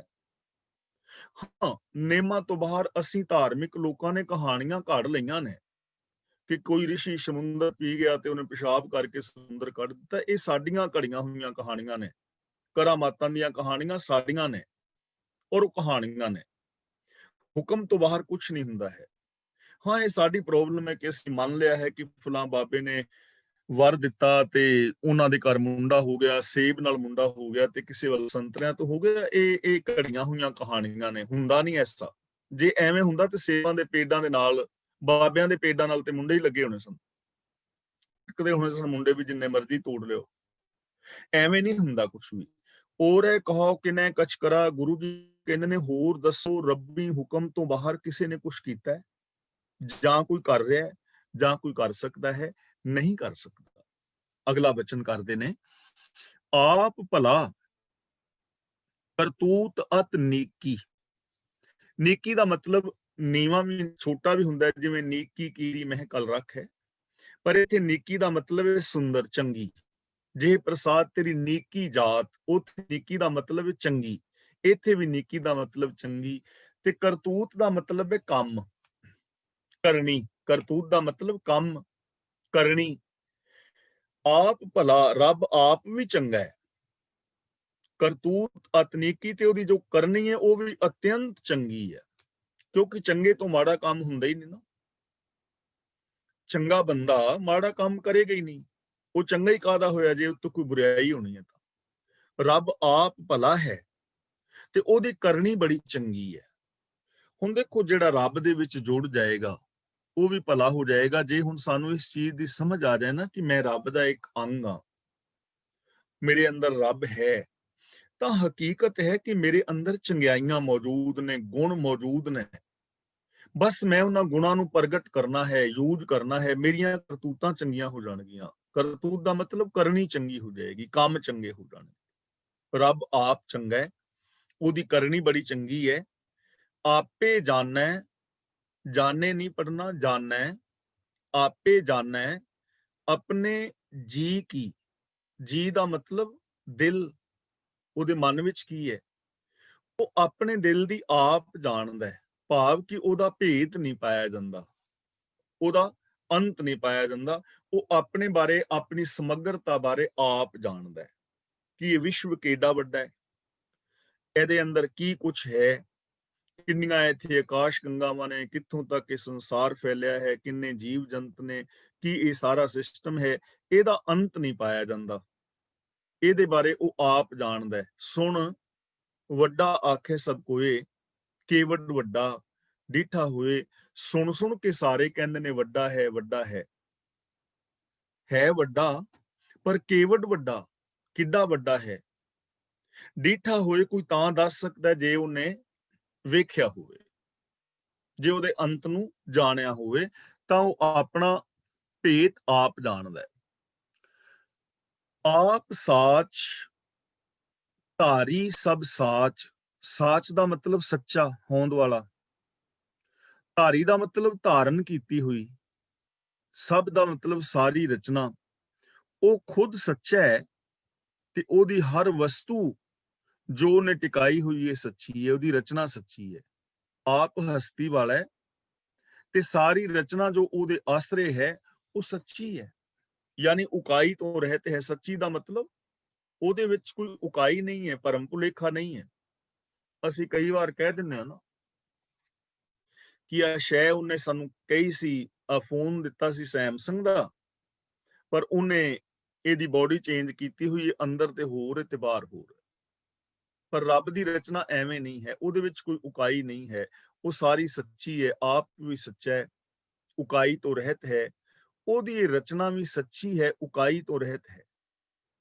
ਜਦੋਂ ਰਚਨਾ ਸੱਚੀ ਹੈ, ਆਪ ਸੱਚਾ ਹੈ, ਉਕਾਈ ਤੋਂ ਰਹਿਤ ਹੈ, ਤਾਂ ਸਾਨੂੰ ਵੀ ਸੱਚ ਦੇ ਨਾਲ ਜੁੜਨਾ ਚਾਹੀਦਾ ਹੈ। ਜਦੋਂ ਅਸੀਂ ਵੀ ਸੱਚ ਨੂੰ ਸਮਝਾਂਗੇ, ਸਾਡੇ ਜੀਵਨ 'ਚ ਵੀ ਉਕਾਈਆਂ ਖਤਮ ਹੁੰਦੀਆਂ ਜਾਣਗੀਆਂ ਔਰ ਅਸੀਂ ਵੀ ਸੱਚ ਦੇ ਨਾਲ ਜੁੜ ਸਕਦੇ ਹਾਂ। ਓਤ ਪੋਤ ਆਪਨ ਸੰਗਰਾਚ। ਓਤ ਪੋਤ ਦਾ ਮਤਲਬ ਤਾਣਾ ਪੇਟਾ। ਆਪਨ ਸੰਗ ਦਾ ਮਤਲਬ ਆਪਣੇ ਨਾਲ। ਉਹ ਵੀ ਹੋਂਦ ਵਾਲੀ ਰਚਨਾ ਜਿਹੜੀ ਹੈ ਨਾ, ਭਰਮ ਨਹੀਂ ਹੈ। ਤਾਣੇ ਪੇਟੇ ਵਾਂਗ ਉਹਨੇ ਆਪਣੇ ਨਾਲ ਮਿਲਾਈ ਹੋਈ ਹੈ। ਜਿਹੜੀ ਰੱਬ ਦੀ ਰਚਨਾ ਹੈ ਨਾ, ਆਪ ਸਾਚ ਧਾਰੀ ਸਭ ਸਾਚ, ਓਤ ਪੋਤ ਆਪਨ ਸੰਗਰਾਚ। ਇਹ ਰਚਨਾ ਦੇ ਅੰਦਰ ਤਾਣੇ ਪੇਟੇ ਦੀ ਤਰ੍ਹਾਂ ਸਮਾਇਆ ਹੋਇਆ ਹੈ। ਰਚਨਾ ਰੱਬ ਤੋਂ ਵੱਖਰੀ ਨਹੀਂ ਹੈ। ਜਿਵੇਂ ਆਪਾਂ ਕੱਲ ਵੀ ਬੇਨਤੀ ਕੀਤੀ ਸੀ ਨਾ ਕਿ ਆ ਕੱਪੜਾ ਜਦੋਂ ਬਣਾਇਆ ਜਾਂਦਾ ਹੈ ਤਾਂ ਪਹਿਲਾਂ ਤਾਣਾ ਤਣਿਆ ਜਾਂਦਾ ਨਾ ਇੱਕ ਸਾਈਡ ਦਾ, ਫਿਰ ਉਹਦੇ ਵਿੱਚ ਦੂਜੇ ਸਾਈਡ ਤੋਂ ਧਾਗੇ ਪਾਏ ਜਾਂਦੇ ਨੇ, ਤੇ ਜਦੋਂ ਮਿਲ ਜਾਂਦਾ ਤੇ ਕੱਪੜਾ ਬਣ ਜਾਂਦਾ, ਫਿਰ ਨਹੀਂ ਨਾ ਪਤਾ ਲੱਗਦਾ ਵੀ ਤਾਣਾ ਕਿੱਧਰ ਦਾ ਤੇ ਪੇਟਾ। ਤਾਂ ਹੀ ਉਹ ਜਦੋਂ ਦੋਵੇਂ ਇੱਕ ਹੋ ਜਾਂਦੇ ਨੇ ਤੇ ਕੱਪੜਾ ਬਣਦਾ। ਇਸੇ ਤਰ੍ਹਾਂ ਰੱਬ ਔਰ ਰੱਬ ਦੀ ਰਚਨਾ ਤਾਣੇ ਪੇਟੇ ਦੀ ਤਰ੍ਹਾਂ ਮਿਲੇ ਹੋਏ ਨੇ। ਤਾਣੇ ਵਿੱਚ ਵੀ ਧਾਗਾ ਹੁੰਦਾ ਤੇ ਪੇਟੇ ਵਿੱਚ ਵੀ ਧਾਗਾ ਹੀ ਹੁੰਦਾ ਹੈ। ਦੋਵੇਂ ਇੱਕ ਕਪਾਹ ਤੋਂ ਬਣੇ ਨੇ, ਧਾਗਾ ਹੀ ਹੈ ਨਾ। ਇਸੇ ਤਰ੍ਹਾਂ ਇਹ ਸਾਰੀ ਸ੍ਰਿਸ਼ਟੀ ਵਿੱਚ ਉਹ ਤਾਣੇ ਪੇਟੇ ਦੀ ਤਰ੍ਹਾਂ ਸਮਾਇਆ ਹੋਇਆ ਹੈ। ਯਾਨੀ ਰੱਬ ਤੋਂ ਇਲਾਵਾ ਇਸ ਦੁਨੀਆ ਵਿੱਚ ਕੁਝ ਵੀ ਨਹੀਂ ਹੈ। ਜਿਵੇਂ ਤਾਣੇ ਵਿੱਚ ਵੀ ਧਾਗਾ ਤੇ ਪੇਟੇ ਵਿੱਚ ਵੀ ਧਾਗਾ ਹੈ ਤੇ ਧਾਗਾ ਹੀ ਨਾ, ਐਵੇਂ ਨਿਰਾਕਾਰ ਤੇ ਸਾਕਾਰ ਉਹ ਇੱਕੋ ਹੀ ਨੇ। ਸਾਰਿਆਂ ਦੇ ਅੰਦਰ ਉਹ ਤਾਣੇ ਪੇਟੇ ਦੀ ਤਰ੍ਹਾਂ ਸਮਾਇਆ ਹੋਇਆ ਹੈ। ਜੇ ਇਹ ਗੱਲ ਸਾਨੂੰ ਸਮਝ ਆ ਜਾਏ, ਜਿੰਨੇ ਵੀ ਧਾਰਮਿਕ ਲੋਕ ਨੇ, ਧਰਮ ਵਿੱਚ ਵਿਸ਼ਵਾਸ ਰੱਖਣ ਵਾਲੇ ਨੇ, ਰੱਬ ਵਿੱਚ ਵਿਸ਼ਵਾਸ ਰੱਖਣ ਵਾਲੇ ਨੇ, ਤਾਂ ਇਹ ਦੁਨੀਆ ਕਿੰਨੀ ਸੁਹਾਵਣੀ ਹੋ ਜਾਏਗੀ ਕਿ ਮੇਰੇ ਔਰ ਤੁਹਾਡੇ ਵਿੱਚ ਉਹ ਤਾਣੇ ਪੇਟੇ ਦੀ ਤਰ੍ਹਾਂ ਸਮਾਇਆ ਹੋਇਆ ਹੈ। ਤਾਂ ਫਿਰ ਸਾਡੇ ਸੁੱਖ ਦੁੱਖ ਵੀ ਤਾਣੇ ਪੇਟੇ ਦੀ ਤਰ੍ਹਾਂ ਇਕੱਠੇ ਹੋ ਜਾਣਗੇ ਨਾ। ਫਿਰ ਜੇ ਮੇਰੀ ਜ਼ਿੰਦਗੀ ਵਿੱਚ ਕੋਈ ਦੁੱਖ ਹੈ ਤੇ ਉਹਨੂੰ ਤੁਸੀਂ ਆਪਣਾ ਦੁੱਖ ਮਹਿਸੂਸ ਕਰੋਗੇ, ਮੇਰੀ ਪ੍ਰੋਬਲਮ ਨੂੰ ਆਪਣੀ ਪ੍ਰੋਬਲਮ ਮਹਿਸੂਸ ਕਰੋਗੇ। ਤੁਹਾਡਾ ਕੋਈ ਦੁੱਖ ਹੈ ਤੇ ਉਹਨੂੰ ਮੈਂ ਆਪਣਾ ਦੁੱਖ ਮਹਿਸੂਸ ਕਰਾਂਗਾ, ਤੁਹਾਡੀ ਪ੍ਰੋਬਲਮ ਨੂੰ ਆਪਣੀ ਪ੍ਰੋਬਲਮ ਮਹਿਸੂਸ ਕਰਾਂਗਾ, ਤੁਹਾਡੀ ਖੁਸ਼ੀ ਨੂੰ ਆਪਣੀ ਖੁਸ਼ੀ, ਤੁਸੀਂ ਮੇਰੀ ਖੁਸ਼ੀ ਨੂੰ ਆਪਣੀ ਖੁਸ਼ੀ। ਤਾਂ ਜਦੋਂ ਬੰਦੇ ਦੀਆਂ ਖੁਸ਼ੀਆਂ ਗਮੀਆਂ ਇਹ ਸਾਰਾ ਕੁਝ ਸਾਂਝਾ ਹੋ ਜਾਏ, ਅਸੀਂ ਇਸ ਢੰਗ ਨਾਲ ਇੱਕ ਦੂਜੇ ਨਾਲ ਜੁੜ ਜਾਈਏ, ਤਾਂ ਇਸ ਸੰਸਾਰ ਦੇ ਵਿੱਚ ਕੋਈ ਪ੍ਰੋਬਲਮ ਹੈ ਨਹੀਂ ਹੈ। ਪਰ ਪ੍ਰੋਬਲਮ ਹੁਣ ਬੰਦੇ ਦੀ ਸੋਚ ਦੀ ਹੈ ਨਾ। ਇਹੋ ਜੀ ਸੋਚ ਬੰਦੇ ਨੇ ਸਾਰੀ ਦੁਨੀਆ ਵਾਸਤੇ ਤਾਂ ਕੀ ਬਣਾਣੀ ਸੀ ਤੇ ਆਪਣੇ ਪਰਿਵਾਰ ਨਾਲ ਵੀ ਨਹੀਂ ਬਣਾ ਸਕਿਆ। ਆਪਣੇ ਘਰ ਦੇ ਜੀਆਂ ਨਾਲ, ਪਤੀ ਪਤਨੀ, ਮਾਂ-ਬਾਪ, ਬੱਚੇ, ਜਿੰਨੇ ਵੀ 5-7 ਮੈਂਬਰ ਨੇ, ਇੰਨੇ ਕੁ ਵੀ ਤਾਣੇ ਪੇਟੇ ਦੀ ਤਰ੍ਹਾਂ ਨਹੀਂ ਰਹਿ ਸਕੇ। ਇੱਥੇ ਵੀ ਬਿਖਰਾਵ ਆ ਗਿਆ, ਖਿੰਡਾਵ ਆ ਗਿਆ। ਨਾਨਕੇ ਦਾਦਕੇ ਸਹੁਰੇ, ਇੱਥੇ ਵੀ ਤਾਣੇ ਪੇਟੇ ਦੀ ਤਰ੍ਹਾਂ ਨਹੀਂ ਰਹਿ ਸਕੇ। ਸੱਜਣ ਮਿੱਤਰ ਵੀ ਤਾਣੇ ਪੇਟੇ ਦੀ ਤਰ੍ਹਾਂ ਨਹੀਂ ਨਾ ਰਹਿ ਪਾਏ। ਤਾਂ ਪ੍ਰੋਬਲਮ ਕਿਹਦੀ ਹੈ? ਪ੍ਰੋਬਲਮ ਸਾਡੀ ਸੋਚ ਦੀ ਹੈ ਗੁਰਬਾਣੀ ਸਾਡੀ ਸੋਚ ਨੂੰ ਇੰਨਾ ਵਿਸ਼ਾਲ ਕਰਨਾ ਚਾਹੁੰਦੀ ਹੈ ਤੇ ਜ਼ਰੂਰਤ ਹੈ ਇਹਨਾਂ ਚੀਜ਼ਾਂ ਨੂੰ ਸਮਝ ਕੇ ਅਮਲ ਕਰਨ ਦੀ, ਜੇ ਵਾਸਤਵ ਦੇ ਵਿੱਚ ਗੁਰੂ ਗ੍ਰੰਥ ਸਾਹਿਬ ਜੀ ਦੀ ਪਾਵਨ ਬਾਣੀ ਨੂੰ ਪਿਆਰ ਨਾਲ ਪੜਿਆ ਜਾਏ ਨਾ, ਪਿਆਰ ਨਾਲ, ਔਰ ਪਿਆਰ ਦੇ ਨਾਲ ਵਿਚਾਰਿਆ ਜਾਏ, ਜਿਵੇਂ ਅਸੀਂ ਕਲਾਸ ਵਿੱਚ ਵਿਚਾਰ ਰਹੇ ਹਾਂ। ਇੱਥੇ ਹੁਣ ਸਾਨੂੰ ਸਵਾਲ ਜਵਾਬ ਕਰਨ ਦਾ ਮੌਕਾ ਹੁੰਦਾ ਹੈ ਨਾ। ਕਥਾ ਤਾਂ ਮੈਂ ਗੁਰਦੁਆਰਾ ਸਭ ਕਥਾ ਕਰਕੇ ਚਲਾ ਗਿਆ, ਤਾਂ ਤੁਹਾਡੇ ਕੋਲ ਮੌਕਾ ਨਹੀਂ ਹੈ ਸਵਾਲ ਕਰਨ ਦਾ, ਮੈਂ ਤੁਹਾਡੇ ਜਵਾਬ ਨਹੀਂ ਦੇਵਾਂਗਾ। ਲੇਕਿਨ ਇਹ ਅਸੀਂ ਇੱਕ ਦੂਜੇ ਨਾਲ ਗੱਲਬਾਤ ਕਰ ਸਕਦੇ ਹਾਂ, ਪੁੱਛ ਸਕਦੇ ਹਾਂ, ਸਾਡੇ ਸ਼ੰਕੇ ਦੂਰ ਹੋ ਸਕਦੇ ਨੇ। ਕੁਛ ਮੇਰੇ ਸ਼ੰਕੇ ਨੇ, ਉਹ ਤੁਹਾਡੇ ਕੋਲੋਂ ਮੈਨੂੰ ਗਿਆਨ ਮਿਲੇਗਾ, ਕੁਛ ਤੁਹਾਡੇ ਸ਼ੰਕੇ ਨੇ ਮੇਰੇ ਕੋਲੋਂ, ਤਾਂ ਸਾਡੇ ਅੰਦਰ ਇੱਕ ਸੁਰਤਾ ਆਏਗੀ ਨਾ ਕਿ ਅਸੀਂ ਐਵੇਂ ਦੀ ਜ਼ਿੰਦਗੀ ਜੀਣੀ ਹੈ। ਕਾਸ਼ ਅਸੀਂ ਇਸ ਢੰਗ ਦੇ ਨਾਲ ਪਾਵਨ ਬਾਣੀ ਨੂੰ ਪੜ੍ਹਦੇ, ਇਸ ਤਰੀਕੇ ਨਾਲ ਕਲਾਸਾਂ ਦੇ ਵਿੱਚ ਅਸੀਂ ਵਿਚਾਰ ਕਰਦੇ, ਪਰਿਵਾਰਾਂ ਦੇ ਵਿੱਚ ਬੈਠ ਕੇ ਵਿਚਾਰ ਕਰਦੇ, ਤਾਂ ਅੱਜ ਸਾਡੀ ਜ਼ਿੰਦਗੀ ਕੁਛ ਹੋਰ ਹੋਣੀ ਸੀ। ਪਰ ਫਿਰ ਵੀ ਚਲੋ, ਡੁੱਲੇ ਬੇਰਾਂ ਦਾ ਕੁਛ ਨਹੀਂ ਵਿਗੜਿਆ, ਪੰਜਾਬੀ ਦੀ ਕਹਾਵਤ ਹੈ। ਜੋ ਹੁਣ ਬਚਿਆ ਹੈ, ਜੇ ਉਹਨੂੰ ਵੀ ਅਸੀਂ ਬਚਾ ਲਈਏ, ਜੋ ਸਾਡੀ ਬਾਕੀ ਦੀ ਜ਼ਿੰਦਗੀ ਹੈ, ਜੇ ਇਸ ਜ਼ਿੰਦਗੀ ਦੇ ਵਿੱਚ ਵੀ ਅਸੀਂ ਕੁਛ ਕਰ ਸਕੀਏ, ਜਿੰਨਾ ਵੀ ਅਸੀਂ ਕਰ ਸਕਦੇ ਹਾਂ ਗੁਰਬਾਣੀ ਦੇ ਪ੍ਰਚਾਰ ਪ੍ਰਸਾਰ ਲਈ, ਆਪਣੀ ਜ਼ਿੰਦਗੀ ਜੀਣ ਲਈ, ਤਾਂ ਵੀ ਅਸੀਂ ਰੱਬ ਦੀ ਰਹਿਮਤ ਦੇ ਪਾਤਰ ਹਾਂ, ਤਾਂ ਵੀ ਸਾਡਾ ਜੀਵਨ ਸਫਲਾ ਮੰਨਿਆ ਜਾਏਗਾ। ਤਾਂ ਕਿ ਗਤਮਿਤ ਕਹੀ ਨਾ ਜਾਏ। ਮਿਤ ਦਾ ਮਤਲਬ ਹੈ ਮਿਣਤੀ, ਗਤ ਦਾ ਮਤਲਬ ਉੱਚੀ ਅਵਸਥਾ। ਉਹ ਪ੍ਰਭੂ ਕਿਹੋ ਜਿਹਾ ਹੈ ਔਰ ਕਿਹੜਾ ਵੱਡਾ ਹੈ, ਇਹ ਗੱਲ ਬਿਆਨ ਨਹੀਂ ਕੀਤੀ ਜਾ ਸਕਦੀ। ਹੁਣ ਇਹਦਾ ਮਤਲਬ ਇਹ ਨਹੀਂ ਕਿ ਬਿਆਨ ਕੀਤੀ ਨਹੀਂ ਜਾ ਸਕਦੀ, ਕਹੀ ਨਹੀਂ ਜਾ ਸਕਦੀ, ਕਿਉਂਕਿ ਜੇ ਕਹੀ ਜਾ ਸਕਦੀ ਹੈ ਤਾਂ ਹੀ ਗੁਰਬਾਣੀ ਵਿੱਚ ਕਿਹਾ ਹੈ ਨਾ, ਤਾਂ ਹੀ ਅਸੀਂ ਵੀ ਵਿਚਾਰ ਕਰ ਰਹੇ ਹਾਂ। ਹੁਣ ਇਹਦਾ ਭਾਵ ਇਹ ਹੈ ਕਿ ਉਹਦਾ ਅੰਤ ਨਹੀਂ ਜਾਣਿਆ ਜਾ ਸਕਦਾ। ਤਾਂ ਕਿ ਗਤਮਿਤ ਕਹੀ ਨਾ ਜਾਏ ਦਾ ਮਤਲਬ ਉਹਦਾ ਅੰਤ ਨਹੀਂ ਜਾਣਿਆ ਜਾ ਸਕਦਾ, ਕਦੇ ਵੀ ਅੰਤ ਨਹੀਂ ਜਾਣਿਆ ਜਾਏਗਾ, ਕਿਉਂਕਿ ਅਨੰਤ ਹੈ। ਕਿੰਨਾ ਉੱਚਾ ਹੈ, ਕਿੰਨੀ ਉੱਚੀ ਸੋਚ ਹੈ, ਕਿੰਨਾ ਮਹਾਨ ਹੈ, ਉਹਦੀ ਕੋਈ ਗਿਣਤੀ ਮਿਣਤੀ ਗੁਣਾਂ ਦੀ ਨਹੀਂ ਹੈ। ਤਾਂ ਇਥੋਂ ਸਾਨੂੰ ਇੱਕ ਪੋਜ਼ਿਟਿਵ ਸੋਚ ਮਿਲ ਰਹੀ ਹੈ ਕਿ ਜਿਹੜਾ ਅਨੰਤ ਹੈ, ਜਿਹਦੀ ਉੱਚੀ ਅਵਸਥਾ ਦਾ ਅੰਤ ਨਹੀਂ ਪਾਇਆ ਜਾ ਸਕਦਾ, ਅਸੀਂ ਉਹਦਾ ਰੂਪ ਹਾਂ। ਇਹ ਚੀਜ਼ ਨਾਲ ਜੋੜ ਕੇ ਇਹਨੂੰ ਸਮਝਣ ਦੀ ਟਰਾਈ ਕਰੋ। ਅਸੀਂ ਉਹਦਾ ਰੂਪ ਹਾਂ, ਅਸੀਂ ਉਹਦਾ ਇੱਕ ਅੰਗ ਹਾਂ। ਸਗਲ ਸਮਗਰੀ ਜਾ ਕਾ ਤਨਾ, ਜਿਹਦਾ ਇਹ ਸਾਰਾ ਸਰੀਰ ਹੈ ਨਾ, ਅਸੀਂ ਉਹਦੇ ਸਰੀਰ ਦਾ ਇੱਕ ਅੰਗ ਹਾਂ। ਤਾਂ ਸਾਡੇ ਅੰਦਰ ਪੋਸੀਬਿਲਿਟੀਜ਼ ਨੇ ਬਹੁਤ ਵੱਡੇ ਹੋ ਜਾਂਦੀਆਂ। ਸਾਡੇ ਵਿੱਚ ਪੋਸੀਬਿਲਿਟੀ ਹੈ ਕਿ ਅਸੀਂ ਆਪਣੀ ਸੋਚ ਨੂੰ ਬੜਾ ਉੱਚਾ ਕਰ ਸਕਦੇ ਹਾਂ। ਇਹ ਪੋਸੀਬਿਲਿਟੀ ਹੈ। ਜੇ ਚਾਹੀਏ ਤਾਂ ਅਸੀਂ ਈਰਖਾ ਦੁਵੇਸ਼ ਛੱਡ ਸਕਦੇ ਹਾਂ, ਅਸੀਂ ਪਿਆਰ ਵਾਲੀ ਜ਼ਿੰਦਗੀ ਜੀ ਸਕਦੇ ਹਾਂ। ਚਾਹੀਏ ਤਾਂ ਅਸੀਂ ਨਿਰੋਲ ਸੱਚ ਦੇ ਨਾਲ ਜੁੜ ਸਕਦੇ ਹਾਂ। ਚਾਹੀਏ ਤਾਂ ਅਸੀਂ ਸਾਰੇ ਵੀਰ ਭੈਣਾਂ ਇੱਕ ਦੂਜੇ ਦੀ ਇੱਜ਼ਤ ਬੇਇੱਜ਼ਤੀ ਨੂੰ ਆਪਣੀ ਸਾਂਝੀ ਇੱਜ਼ਤ ਬੇਇੱਜ਼ਤੀ ਸਮਝ ਸਕਦੇ ਹਾਂ, ਭਾਵ ਕਿ ਇੱਕ ਦੂਜੇ ਦੇ ਦੁੱਖ ਸੁੱਖ ਅੰਦਰ ਸ਼ਾਮਲ ਹੋ ਸਕਦੇ ਹਾਂ। ਚਾਹੀਏ ਤਾਂ ਅਸੀਂ ਇੱਕ ਦੂਜੇ ਦਾ ਵਿਕਾਸ ਕਰ ਸਕਦੇ ਹਾਂ। ਸਾਡੇ ਅੰਦਰ ਬਹੁਤ ਵੱਡੀਆਂ ਸੰਭਾਵਨਾਵਾਂ ਨੇ। ਤਾਂ ਕਿ ਗਤਮਿਤ ਕਹੀ ਨਾ ਜਾਏ, ਦੂਸਰ ਹੋਏ ਤਾਂ ਸੋਝੀ ਪਾਏ। ਹੁਣ ਦੇਖੋ, ਉਹਦੀ ਗਤਮਿਤ ਕਹੀ ਕਿਉਂ ਨਹੀਂ ਜਾਂਦੀ? ਜੇਕਰ ਕੋਈ ਦੂਜਾ ਉਹਦੇ ਵਰਗਾ ਹੋਵੇ ਤਾਂ ਉਹਨੂੰ ਸਮਝ ਸਕੇ। ਪਹਿਲੀ ਗੱਲ, ਜੇ ਕੋਈ ਦੂਜਾ ਉਹਦੇ ਵਰਗਾ ਹੋਵੇ ਤਾਂ ਸਮਝੇ, ਉਹਦੇ ਵਰਗਾ ਕੋਈ ਹੋਰ ਹੈ ਨਹੀਂ। ਤੇ ਦੂਜੀ ਗੱਲ, ਦੂਸਰ ਹੋਏ ਤਾਂ ਸੋਝੀ ਪਾਏ। ਕੋਈ ਦੂਜਾ ਹੋਏ ਤੇ ਸੂਝ ਪਾਏ, ਦੂਜਾ ਹੈ ਹੀ ਨਹੀਂ, ਹੈ ਹੀ ਇੱਕ। ਦੂਜਾ ਉਹਦੇ ਵਰਗਾ ਕੋਈ ਹੋਵੇ ਤਾਂ ਉਹਦੀ ਸੂਝ ਪਾਏ ਨਾ, ਦੂਜਾ ਉਹਦੇ ਵਰਗਾ ਕੋਈ ਹੈ ਨਹੀਂ, ਉਹ ਆਪ ਹੀ ਪਸਰਿਆ ਹੋਇਆ ਹੈ। ਤਾਂ ਉਹਦਾ ਅੰਤ ਨਹੀਂ ਪਾਇਆ ਜਾ ਸਕਦਾ। ਉਹਦੇ ਗੁਣਾਂ ਨੂੰ ਗਾਇਆ ਜਾ ਸਕਦਾ ਹੈ, ਉਹਦੇ ਗੁਣਾਂ ਨੂੰ ਅਪਣਾਇਆ ਜਾ ਸਕਦਾ ਹੈ, ਉਹਦੀ ਰਜ਼ਾ ਦੇ ਅੰਦਰ ਚੱਲ ਕੇ ਅਨੰਤ ਵਿਕਾਸ ਕੀਤਾ ਜਾ ਸਕਦਾ ਹੈ। ਤਿਸਕਾ ਕੀਆ ਸਭ ਪਰਵਾਨ, ਪ੍ਰਭੂ ਦਾ ਕੀਤਾ ਸਭ ਕੁਝ ਸਿਰ ਮੱਥੇ ਮੰਨਣਾ ਪੈਂਦਾ ਹੈ, ਸਾਰਾ ਕੁਝ ਪ੍ਰਵਾਨ ਕਰਨਾ ਪੈਂਦਾ ਹੈ ਕਿ ਸਾਨੂੰ ਇਹ ਪ੍ਰਵਾਨ ਹੈ, ਪਰ ਪ੍ਰਵਾਨ ਕਰਨਾ ਹੀ ਪਵੇਗਾ। ਜਿਵੇਂ ਤੁਸੀਂ ਦੇਖਦੇ ਹੋ ਨਾ, ਕੰਪਿਊਟਰ ਤੇ ਕੋਈ ਸੌਫਟਵੇਅਰ ਡਾਊਨਲੋਡ ਕਰਨਾ ਹੋਏ, ਕੋਈ ਐਪ ਡਾਊਨਲੋਡ ਕਰਨੀ ਹੋਏ, ਤਾਂ ਉਹਨਾਂ ਨੇ ਆਪਣੇ ਕੁਝ ਨਿਯਮ ਬਣਾਏ ਹੁੰਦੇ ਨੇ ਤੇ ਉੱਥੇ ਲਿਖਿਆ ਹੁੰਦਾ ਵੀ ਤੁਸੀਂ ਐਗਰੀ ਹੋ ਇਹਦੇ ਨਾਲ। ਐਗਰੀ ਦੇ ਉੱਤੇ ਕਲਿੱਕ ਕਰੋਗੇ ਤੇ ਫਿਰ ਮਤਲਬ ਉਹ ਸੌਫਟਵੇਅਰ ਡਾਊਨਲੋਡ ਹੋਏਗਾ। ਜੇ ਤੁਸੀਂ ਡਿਸਐਗਰੀ ਕਰਦੇ ਹੋ ਤੇ ਸੌਫਟਵੇਅਰ ਡਾਊਨਲੋਡ ਹੋਣਾ ਹੀ ਨਹੀਂ। ਉਹ ਤੁਹਾਨੂੰ ਮੰਨਣਾ ਹੀ ਪੈਣਾ। ਜੇ ਕੋਈ ਸੌਫਟਵੇਅਰ ਡਾਊਨਲੋਡ ਕਰਨਾ ਹੈ ਤਾਂ ਉਹ ਐਗਰੀ ਹੋਣਾ ਹੀ ਪੈਣਾ ਹੈ। ਤਾਂ ਰੱਬ ਦੀ ਇਹ ਜਿਹੜੀ ਦੁਨੀਆ ਹੈ ਨਾ, ਰੱਬ ਦੇ ਅੰਦਰ, ਇਹ ਦੁਨੀਆ ਦੇ ਅੰਦਰ ਜੋ ਕੁਝ ਚੱਲ ਰਿਹਾ ਹੈ, ਕੁਦਰਤ ਦੇ ਜੋ ਨੇਮ ਨੇ, ਮਨੁੱਖੀ ਵਰਤਾਰੇ ਦੀ ਮੈਂ ਗੱਲ ਨਹੀਂ ਕਰਦਾ, ਜੋ ਕੁਦਰਤ ਦੇ ਨੇਮ ਨੇ ਉਹਨਾਂ ਨੂੰ ਪ੍ਰਵਾਨ ਕਰਨਾ ਹੀ ਪੈਣਾ ਹੈ। ਉਹਨਾਂ ਨੂੰ ਪ੍ਰਵਾਨ ਕਰਨ ਤੋਂ ਬਿਨਾਂ ਜੀ ਨਹੀਂ ਸਕਦੇ। ਜੇ ਹੁਣ ਅਸੀਂ ਸਾਹ ਲੈ ਰਹੇ ਹਾਂ ਤਾਂ ਜੀ ਰਹੇ ਹਾਂ ਨਾ, ਤੇ ਮੈਂ ਕਹਾਂ ਵੀ ਮੈਂ ਤੇ ਸਾਹ ਲੈਣ ਨੂੰ ਪ੍ਰਵਾਨ ਨਹੀਂ ਕਰਦਾ, ਬਾਕੀ ਤੇ ਠੀਕ ਠਾਕ ਹੈ, ਪਰ ਮੈਂ ਸਾਹ ਨਹੀਂ ਲੈਣਾ, ਲੇਕਿਨ ਮੈਂ ਜਿੰਦਾ ਰਹਿਣਾ ਚਾਹੁੰਦਾ, ਤਾਂ ਐਵੇਂ ਤਾਂ ਨਹੀਂ ਹੋਣਾ।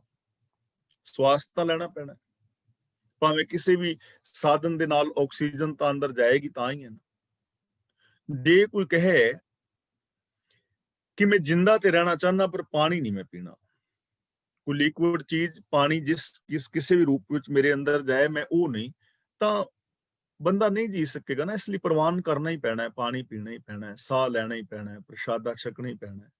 ਜੇ ਕੋਈ ਕਹੇ ਕਿ ਮੈਨੂੰ ਸੂਰਜ ਪ੍ਰਵਾਨ ਨਹੀਂ, ਸੂਰਜ ਨਹੀਂ ਮੈਂ ਚੜਨ ਦੇਣਾ, ਐਵੇਂ ਹੋ ਹੀ ਨਹੀਂ ਸਕਣਾ ਕਦੇ। ਸੂਰਜ ਨੇ ਚੜਨਾ ਹੀ ਚੜਨਾ, ਚੰਦਰਮਾ ਨੇ ਆਪਣੇ ਹਿਸਾਬ ਨਾਲ ਚਮਕਣਾ ਹੀ ਹੈ, ਮੌਸਮ ਇਸ ਦੁਨੀਆ ਵਿੱਚ ਬਦਲਨੇ ਹੀ ਨੇ, ਧਰਤੀ ਨੇ ਸੂਰਜ ਦੇ ਚਫੇਰੇ ਘੁੰਮਣਾ ਹੀ ਹੈ।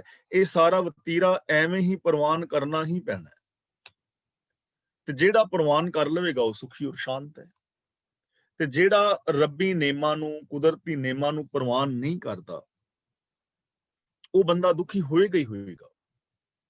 ਹੁਣ ਜੇ ਇਹਨਾਂ ਚੀਜ਼ਾਂ ਨੂੰ ਸਮਝ ਕੇ ਕਿ ਸਾਰੀ ਸ੍ਰਿਸ਼ਟੀ ਹੁਕਮ ਦੇ ਅੰਦਰ ਚੱਲ ਰਹੀ ਹੈ, ਤਾਂ ਇਹ ਕਾਇਨਾਤ ਚੱਲ ਰਹੀ ਹੈ, ਤਾਂ ਫਿਰ ਅਸੀਂ ਇਹਨਾਂ ਚੀਜ਼ਾਂ ਨੂੰ ਆਪਣੀ ਜ਼ਿੰਦਗੀ ਵਿੱਚ ਲਾਗੂ ਕਰੀਏ ਕਿ ਮੈਨੂੰ ਵੀ ਨੇਮਬੱਧ ਹੋਣਾ ਪੈਂਦਾ। ਸੂਰਜ ਦੇਖੋ ਟਾਈਮ ਨਾਲ ਚੜ੍ਹਦਾ ਹੈ ਨਾ, ਚੰਦਰਮਾ ਟਾਈਮ ਨਾਲ ਚੜ੍ਹਦਾ ਹੈ, ਹਰ ਚੀਜ਼ ਆਪਣੇ ਟਾਈਮ ਦੀ ਪਾਬੰਦ ਹੈ, ਤਾਂ ਮੈਨੂੰ ਵੀ ਟਾਈਮ ਟੇਬਲ ਬਣਾਉਣਾ ਚਾਹੀਦਾ ਹੈ।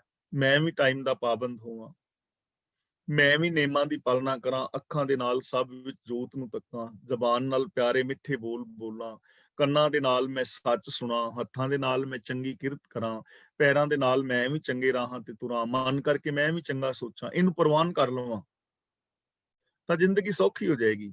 ਤਿਸਕਾ ਕੀਆ ਸਭ ਪ੍ਰਵਾਨ, ਜੀਵਾਂ ਨੂੰ ਸਿਰ ਮੱਥੇ ਮੰਨਣਾ ਪੈਂਦਾ ਹੈ। ਪਰ ਇਹ ਗੱਲ ਦਾ ਪਤਾ ਕਿਵੇਂ ਲੱਗਦਾ ਹੈ? ਗੁਰੂ ਜੀ ਕਹਿੰਦੇ ਨੇ, ਗੁਰ ਪ੍ਰਸਾਦ ਨਾਨਕ ਇਹ ਜਾਨ, ਜਾਨ ਦਾ ਮਤਲਬ ਸਮਝ ਆਉਂਦੀ ਹੈ। ਗੁਰੂ ਦੀ ਕਿਰਪਾ ਨਾਲ ਇਹ ਗੱਲ ਸਮਝ ਆਉਂਦੀ ਹੈ, ਗੁਰੂ ਦੀ ਮਿਹਰ ਸਦਕਾ ਇਹ ਚੀਜ਼ ਨੂੰ ਜਾਣਿਆ ਜਾ ਸਕਦਾ ਹੈ। ਤੇ ਗੁਰੂ ਦੀ ਮਿਹਰ ਦਾ ਮਤਲਬ ਗੁਰੂ ਦਾ ਗਿਆਨ, ਗੁਰੂ ਦੇ ਦਿੱਤਾ ਹੋਇਆ ਵੇ ਆਫ ਲਾਈਫ, ਗੁਰੂ ਦੀ ਰਹਿਮਤ ਦਾ ਜੋ ਪਾਤਰ ਬਣਦਾ ਹੈ ਨਾ, ਜੋ ਗੁਰੂ ਤੋਂ ਗਿਆਨ ਹਾਸਲ ਕਰਦਾ ਹੈ, ਉਹ ਇਹ ਚੀਜ਼ ਜਾਣ ਲੈਂਦਾ ਹੈ, ਉਹਨੂੰ ਇਹ ਸਮਝ ਆ ਜਾਂਦੀ ਹੈ। ਜੋ ਆਪਾਂ ਪਿੱਛੇ ਚੀਜ਼ਾਂ ਵਿਚਾਰੀਆਂ ਨੇ ਨਾ, ਸਾਰੀਆਂ ਪੰਕਤੀਆਂ, ਉਹਨੂੰ ਇਹ ਸਮਝ ਆ ਜਾਂਦੀ ਹੈ ਕਿ ਇਹ ਸਾਰਾ ਸੰਸਾਰ ਰੱਬ ਦਾ ਸ਼ਰੀਰ ਹੈ, ਹਰ ਭੂਤ ਹਰ ਜੀਵ ਦੇ ਅੰਦਰ ਉਹ ਆਪ ਵਰਤ ਰਿਹਾ ਹੈ, ਉਹਦਾ ਹੁਕਮ ਇਸ ਦੁਨੀਆ ਵਿੱਚ ਵਰਤ ਰਿਹਾ ਹੈ, ਉਹਦਾ ਅੰਤ ਨਹੀਂ ਪਾਇਆ ਜਾਂਦਾ, ਉਹ ਆਪ ਵੇਖਣ ਵਾਲਾ ਹੈ, ਉਹ ਆਪ ਸੁਣਨ ਵਾਲਾ ਹੈ, ਔਰ ਆਪ ਉਹਦੇ ਸਾਰੇ ਹੁਕਮ ਦੇ ਅੰਦਰ ਇਹ ਸੰਸਾਰ ਚੱਲ ਰਿਹਾ ਹੈ। ਹੁਕਮ ਸਾਨੂੰ ਪ੍ਰਵਾਨ ਕਰਨਾ ਹੀ ਚਾਹੀਦਾ ਹੈ। ਰੱਬ ਆਪ ਸੱਚਾ ਹੈ, ਉਹਦੀ ਰਚਨਾ ਸੱਚੀ ਹੈ, ਉਹਦੇ ਕਰਮ ਕਰਨੀ ਸੱਚੀ ਹੈ। ਇਹਨਾਂ ਚੀਜ਼ਾਂ ਦੀ ਸਮਝ ਕਿਹਨੂੰ ਆਉਂਦੀ ਹੈ? ਗੁਰੂ ਦੀ ਕਿਰਪਾ ਨਾਲ, ਗੁਰੂ ਦੇ ਗਿਆਨ ਰਾਹੀਂ। ਹੁਣ ਜੇ ਅਸੀਂ ਇਹ ਚੀਜ਼ ਨੂੰ ਸਮਝ ਲਈਏ ਨਾ, ਗੁਰੂ ਤੋਂ ਗਿਆਨ ਲਈਏ, ਗੁਰਬਾਣੀ ਨੂੰ ਪੜ੍ਹ ਕੇ ਇਹਨਾਂ ਚੀਜ਼ਾਂ ਨੂੰ ਸਮਝੀਏ, ਤਾਂ ਹਕੀਕਤ ਹੈ ਕਿ ਸਾਡੀ ਸੋਚ ਕਿੰਨੀ ਡਿਵੈਲਪ ਹੋ ਜਾਏਗੀ।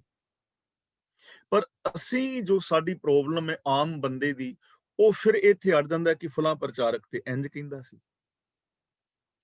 ਫਲਾਨੀ ਕਿਤਾਬ ਦੇ ਵਿੱਚ ਇਹ ਲਿਖਿਆ ਸੀ। ਹੁਣ ਇਹ ਤੇ ਪ੍ਰਚਾਰਕ ਦੀ ਤੇ ਕਿਤਾਬ ਦੀ ਪ੍ਰੋਬਲਮ ਹੈ ਨਾ, ਗੁਰੂ ਦੀ ਥੋੜਾ ਹੈ। ਅਸੀਂ ਇਹ ਵੇਖਣਾ ਵੀ ਗੁਰੂ ਕੀ ਕਹਿੰਦਾ ਹੈ। ਅਸੀਂ ਸੇਵਕ ਕਿਹਦੇ ਆ? ਗੁਰੂ ਦੇ, ਕਿ ਕਿਸੇ ਪ੍ਰਚਾਰਕ ਜਾਂ ਕਿਸੇ ਕਿਤਾਬ ਦੇ ਜਾਂ ਕਿਸੇ ਹੋਰ ਦੇ? ਅਸੀਂ ਸਿੱਖ ਹਾਂ ਗੁਰੂ ਦੇ। ਸਭ ਸਿੱਖਨ ਕੋ ਹੁਕਮ ਹੈ, ਗੁਰੂ ਮਾਨਿਓ ਗ੍ਰੰਥ।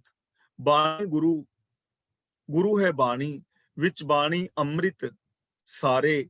ਗੁਰ ਬਾਣੀ ਕਹੈ, ਗੁਰਬਾਣੀ ਇਕੱਠਾ ਨਹੀਂ ਇੱਥੇ ਪੜਨਾ, ਗੁਰ ਬਾਣੀ ਕਹੈ ਸੇਵਕ ਜਨ ਮਾਨੈ, ਪ੍ਰਤੱਖ ਗੁਰੂ ਨਿਸਤਾਰੇ। ਇਹਦੀ ਮੈਂ ਥੋੜੀ ਜਿਹੀ ਵਿਚਾਰ ਆਪ ਨਾਲ ਸਾਂਝੀ ਕਰਦੇ ਹਾਂ।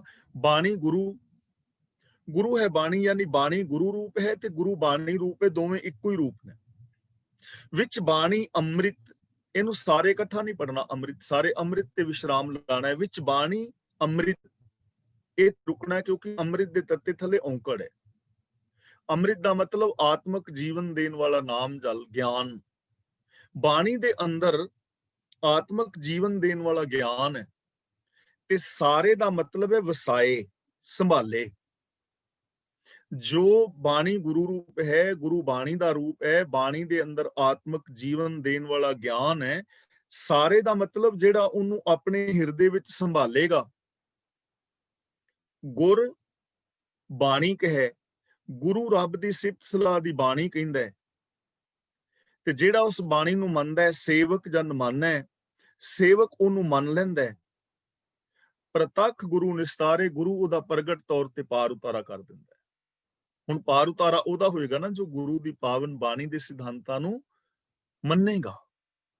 ਇਸ ਲਈ ਗੁਰੂ ਜੀ ਕਹਿ ਰਹੇ ਨੇ, ਤਿਸਕਾ ਕੀਆ ਸਭ ਪ੍ਰਵਾਨ, ਗੁਰ ਪ੍ਰਸਾਦ ਨਾਨਕ ਇਹ ਜਾਨ। ਇਸ ਗੱਲ ਦੀ ਸਮਝ ਗੁਰੂ ਦੇ ਗਿਆਨ ਰਾਹੀਂ ਆਉਂਦੀ ਹੈ। ਜੋ ਵੀ ਵਿਚਾਰ ਹੈ ਅਸ਼ਟਪਦੀ ਵਿੱਚ ਵਿਚਾਰੀ ਹੈ ਨਾ ਆਪਾਂ ਅੱਜ, ਇਹ ਸਾਰੀ ਸਮਝ ਗੁਰੂ ਦੇ ਗਿਆਨ ਰਾਹੀਂ ਆਉਂਦੀ ਹੈ। ਇਸ ਲਈ ਗੁਰੂ ਦਾ ਗਿਆਨ ਹੀ ਸਾਡੇ ਵਾਸਤੇ ਮਹਾਨ ਹੈ। ਜੋ ਜਾਣੈ ਤਿਸ ਸਦਾ ਸੁਖ ਹੋਏ।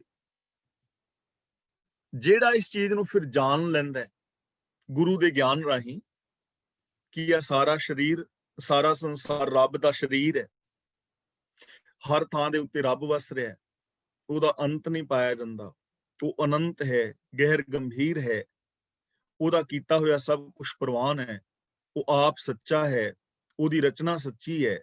ਜਿਹੜਾ ਇਸ ਗੱਲ ਨੂੰ ਜਾਣ ਲੈਂਦਾ ਹੈ, ਜੋ ਜਾਣੈ, ਜਿਹੜਾ ਇਹਨੂੰ ਜਾਣ ਲੈਂਦਾ ਹੈ, ਮੰਨ ਲੈਂਦਾ ਹੈ, ਤਿਸ ਸਦਾ ਸੁਖ ਹੋਏ, ਉਹਨੂੰ ਸਦਾ ਵਾਸਤੇ ਸੁਖ ਪੈਦਾ ਹੋ ਜਾਂਦਾ ਹੈ ਉਹਦੇ ਅੰਦਰ, ਉਹਨੂੰ ਸਦਾ ਸੁਖ ਹੁੰਦਾ ਹੈ। ਉਹਦੀ ਜ਼ਿੰਦਗੀ ਦੇ ਵਿੱਚ ਫਿਰ ਦੁੱਖ ਨਹੀਂ ਹੁੰਦਾ। ਜਿਹੜਾ ਇਹਨਾਂ ਗੱਲਾਂ ਨੂੰ ਜਾਣ ਕੇ ਮੰਨ ਲਵੇ ਤਾਂ ਦੇਖੋ, ਇਹ ਬਚਨ ਗੁਰੂ ਦੇ ਸੁਣ ਕੇ ਹੀ ਇੰਨੀ ਖੁਸ਼ੀ ਹੋ ਰਹੀ ਹੈ। ਮੈਨੂੰ ਕਹਿ ਕੇ ਖੁਸ਼ੀ ਹੋ ਰਹੀ ਹੈ, ਤੁਹਾਨੂੰ ਸੁਣ ਕੇ ਖੁਸ਼ੀ ਹੋ ਰਹੀ ਹੈ। ਤੇ ਜੇ ਕੋਈ ਇਹਨਾਂ ਬਚਨਾਂ ਨੂੰ ਮੰਨ ਕੇ ਅਮਲ ਕਰ ਲਵੇ, ਉਹਦੇ ਅੰਦਰ ਕਿੰਨੀ ਵੱਡੀ ਖੁਸ਼ੀ ਹੋਏਗੀ, ਉਹਦਾ ਤੇ ਅੰਤ ਹੀ ਨਹੀਂ ਨਾ ਜਾਣਿਆ ਜਾਂਦਾ। ਜੋ ਜਾਣੇ ਤੇ ਸਦਾ ਸੁਖ ਹੋਏ, ਉਹਨੂੰ ਸदैवी ਸੁਖ ਮਿਲਦਾ ਹੈ। ਆਪ ਮਿਲਾਏ ਲਏ ਰੱਬ ਸੋਏ, ਉਹ ਰੱਬ ਉਹਨੂੰ ਆਪ ਆਪਣੇ ਨਾਲ ਮਿਲਾ ਲੈਂਦਾ ਹੈ। ਉਹਨੂੰ ਰੱਬ ਨੂੰ ਖੋਜਣ ਦੀ ਲੋੜ ਨਹੀਂ ਪੈਂਦੀ, ਕਿਉਂਕਿ ਖੋਜਣਾ ਕੀ ਹੈ, ਦਿਸਦਾ ਪਿਆ ਸਾਹਮਣੇ। ਉਹਨੂੰ ਰੱਬ ਦੇ ਨਾਲ ਮਿਲਣ ਦੀ ਲੋੜ ਨਹੀਂ ਪੈਂਦੀ, ਰੱਬ ਉਹਨੂੰ ਆਪ ਆਪਣੇ ਨਾਲ ਮਿਲਾ ਲੈਂਦਾ ਹੈ।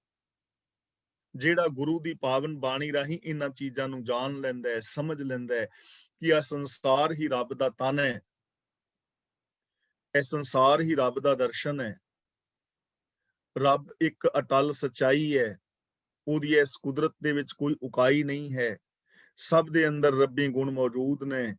ਰਚਨਾ ਜਿਹੜੀ ਹੈ ਰਜਾ ਦੇ ਅੰਦਰ ਚੱਲਦੀ ਹੈ, ਰਜਾ ਤੋਂ ਬਾਹਰ ਕੁਝ ਵੀ ਨਹੀਂ। ਜਿਹੜਾ ਇਹ ਸਮਝ ਲੈਂਦਾ ਹੈ ਕਿ ਰੱਬੀ ਰਜਾ ਵਿੱਚ ਤੁਰਨਾ ਹੀ ਸਾਡੇ ਭਲੇ ਵਾਸਤੇ ਹੈ, ਉਹਨੂੰ ਸदैवी ਸੁਖ ਹੁੰਦਾ ਹੈ ਤੇ ਰੱਬ ਉਹਨੂੰ ਆਪਣੇ ਨਾਲ ਮਿਲਾ ਲੈਂਦਾ ਹੈ, ਭਾਵ ਉਹ ਸਦਾ ਲਈ ਉਹਦੇ ਵਿੱਚ ਹੀ ਮਿਲ ਕੇ ਉਹਦੇ ਵਰਗਾ ਹੋ ਜਾਂਦਾ ਹੈ।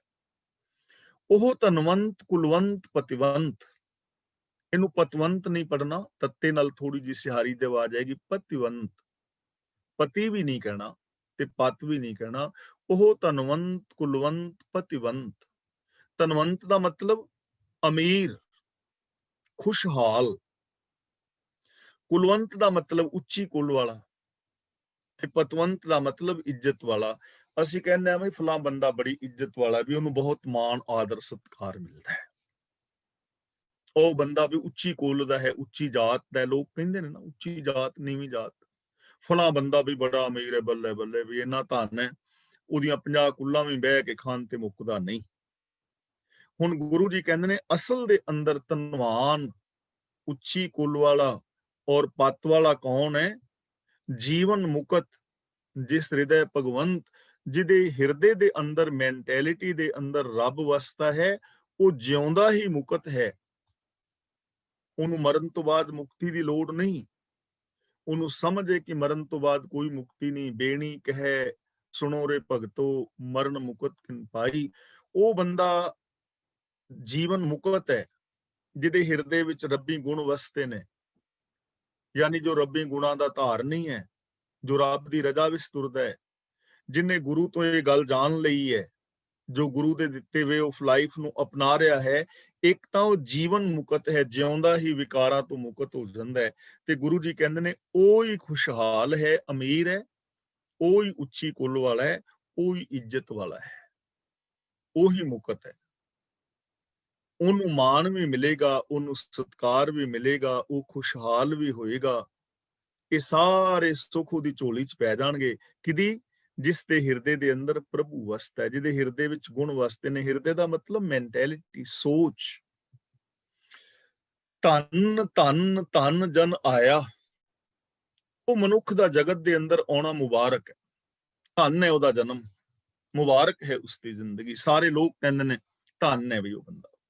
ਦੇਖੋ, ਜਦੋਂ ਅਸੀਂ ਇਤਿਹਾਸ ਪੜ੍ਹਦੇ ਹਾਂ ਤਾਂ ਅਸੀਂ ਉਹਨਾਂ ਸ਼ਹੀਦਾਂ ਨੂੰ ਧੰਤਾ ਯੋਗ ਕਹਿੰਦੇ ਨਾ, ਵੀ ਧੰਤਾ ਯੋਗ ਨੇ ਉਹ ਬੰਦੇ ਜਿਨ੍ਹਾਂ ਨੇ ਐਸੀਆਂ ਘਾਲਣਾ ਘਾਲੀਆਂ, ਆਪ ਆਪਣੇ ਪਰਿਵਾਰਾਂ ਦੇ ਪਰਿਵਾਰ ਸ਼ਹੀਦ ਕਰਾ ਗਏ, ਲੇਕਿਨ ਅੱਜ ਸੰਸਾਰ ਨੂੰ ਚੰਗੀ ਉੱਚੀ ਸੁੱਚੀ ਜ਼ਿੰਦਗੀ ਦੀ ਧੰਤਾ ਯੋਗ ਹੈ ਉਹਨਾਂ ਦਾ ਆਉਣਾ। ਤਾਂ ਉਹਨਾਂ ਦਾ ਆਉਣਾ ਧੰਤਾ ਯੋਗ ਹੋ ਜਾਂਦਾ ਹੈ, ਉਹਨਾਂ ਦਾ ਆਉਣਾ ਮੁਬਾਰਕ ਹੈ। ਤੇ ਇਹ ਜੀਵਨ ਨੂੰ ਮੁਬਾਰਕ ਅਸੀਂ ਵੀ ਕਰ ਸਕਦੇ ਹਾਂ ਭਾਈ।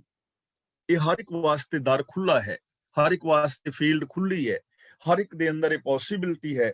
ਕੋਈ ਵੀ ਐਸੀ ਜ਼ਿੰਦਗੀ ਜੀ ਸਕਦਾ ਹੈ, ਪਰ ਕਿਉਂਕਿ ਅਸੀਂ ਜੀਣਾ ਨਹੀਂ ਚਾਹੁੰਦੇ, ਇਸ ਲਈ ਅਸੀਂ ਇਹ ਸ਼ਬਦਾਵਲੀ ਆਪਣੇ ਵਾਸਤੇ ਵਰਤਦੇ ਹਾਂ। ਨਹੀਂ ਜੀ, ਐਵੇਂ ਤੇ ਨਹੀਂ ਹੋ ਸਕਦਾ, ਇਹ ਤੇ ਬੜਾ ਔਖਾ ਕੰਮ ਹੈ ਜੀ, ਐਵੇਂ ਕਿਹਾ ਤੇ ਜਾ ਸਕਦਾ ਹੈ, ਉਹਨਾਂ ਤੇ ਗੁਰੂ ਦੀ ਕਿਰਪਾ ਸੀ, ਰੱਬ ਦੀ ਕਿਰਪਾ ਸੀ, ਤਾਂ ਕਰਕੇ ਉਹ ਐਵੇਂ ਕਰ ਗਏ। ਅਸੀਂ ਕਿੱਥੇ ਜੀ, ਅਸੀਂ ਨਹੀਂ ਕਰ ਸਕਦੇ।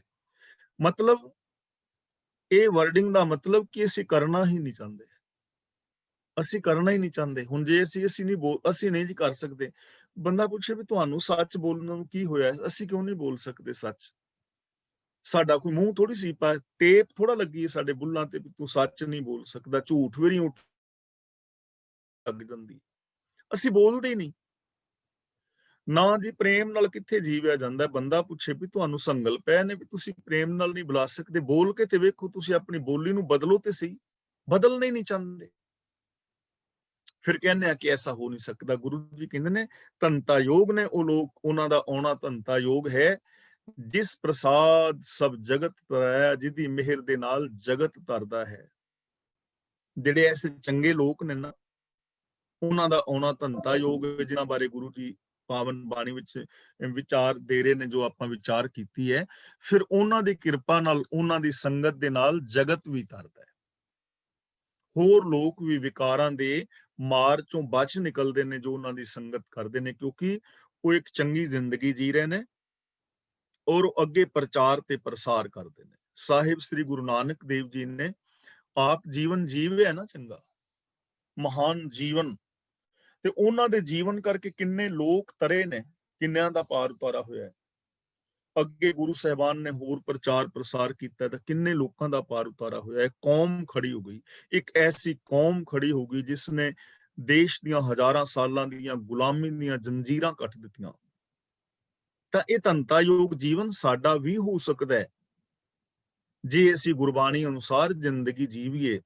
ਇਸ ਲਈ ਜ਼ਰੂਰਤ ਪਲੈਨਿੰਗ ਕਰਨ ਦੀ ਹੈ, ਇਸ ਲਈ ਜ਼ਰੂਰਤ ਇਹਨਾਂ ਗੱਲਾਂ ਨੂੰ ਅਮਲ ਵਿੱਚ ਲਿਆਉਣ ਦੀ ਹੈ। ਕੇਵਲ ਕੰਨ ਰਸ ਨਾ ਰਹਿ ਜਾਏ ਕਿ ਮੈਂ ਕਹੀ ਜਾਵਾਂ, ਤੁਸੀਂ ਸੁਣੀ ਜਾਓ ਤੇ ਇੱਥੇ ਹੀ ਗੱਲ ਬਸ ਨਾ ਹੋ ਜਾਏ। ਅਸੀਂ ਟਰਾਈ ਕਰੀਏ, ਅਸੀਂ ਯਤਨ ਕਰੀਏ, ਜਿੰਨਾ ਅਸੀਂ ਕਰ ਸਕਦੇ ਹਾਂ ਵੱਧ ਤੋਂ ਵੱਧ ਕਰੀਏ। ਬਾਕੀ ਦੀ ਜੋ ਰਹਿੰਦੀ ਜ਼ਿੰਦਗੀ ਸਾਡੀ ਸਫਲੀ ਹੋ ਸਕਦੀ ਹੈ। ਜਨ ਆਵਨ ਕਾ ਇਹ ਸੁਆਉ, ਸੁਆਉ ਦਾ ਮਤਲਬ ਮਨੋਰਥ, ਲਾਭ। ਇਹੋ ਜਿਹੇ ਲੋਕਾਂ ਦੇ ਦੁਨੀਆ ਵਿੱਚ ਆਉਣ ਦਾ ਲਾਭ ਹੀ ਇਹ ਹੈ। ਇੱਥੇ ਸੁਆਉ ਦਾ ਮਤਲਬ ਹੈ ਲਾਭ। ਅਜਿਹੇ ਇਨਸਾਨ ਜਿਹੜੇ ਗੁਰੂ ਦੇ ਦੱਸੇ ਰਾਹਾਂ ਤੇ ਤੁਰਦੇ ਨੇ ਨਾ, ਰੱਬੀ ਰਜ਼ਾ ਵਿੱਚ ਤੁਰਦੇ ਨੇ, ਇਹੋ ਜਿਹੀ ਜ਼ਿੰਦਗੀ ਜੀਂਦੇ ਨੇ, ਉਹਨਾਂ ਦੇ ਜੀਵਨ ਦਾ ਲਾਭ ਇਹ ਹੈ ਕਿ ਜਨ ਕੇ ਸੰਗ ਚਿਤ ਆਵੇ ਨਾਉ। ਜੋ ਰੱਬ ਦੇ ਪਿਆਰੇ ਨੇ ਨਾ, ਉਹਨਾਂ ਦੀ ਸੰਗਤ ਕੀਤਿਆਂ, ਗੁਰੂ ਦੀ ਸੰਗਤ ਕੀਤਿਆਂ ਚਿੱਤ ਦੇ ਅੰਦਰ ਨਾਮ ਆਵਸਥਾ ਹੈ। ਨਾਉ ਦਾ ਮਤਲਬ, ਨਾਮ ਦਾ ਮਤਲਬ ਹੁਕਮ, ਰੱਬੀ ਗੁਣ।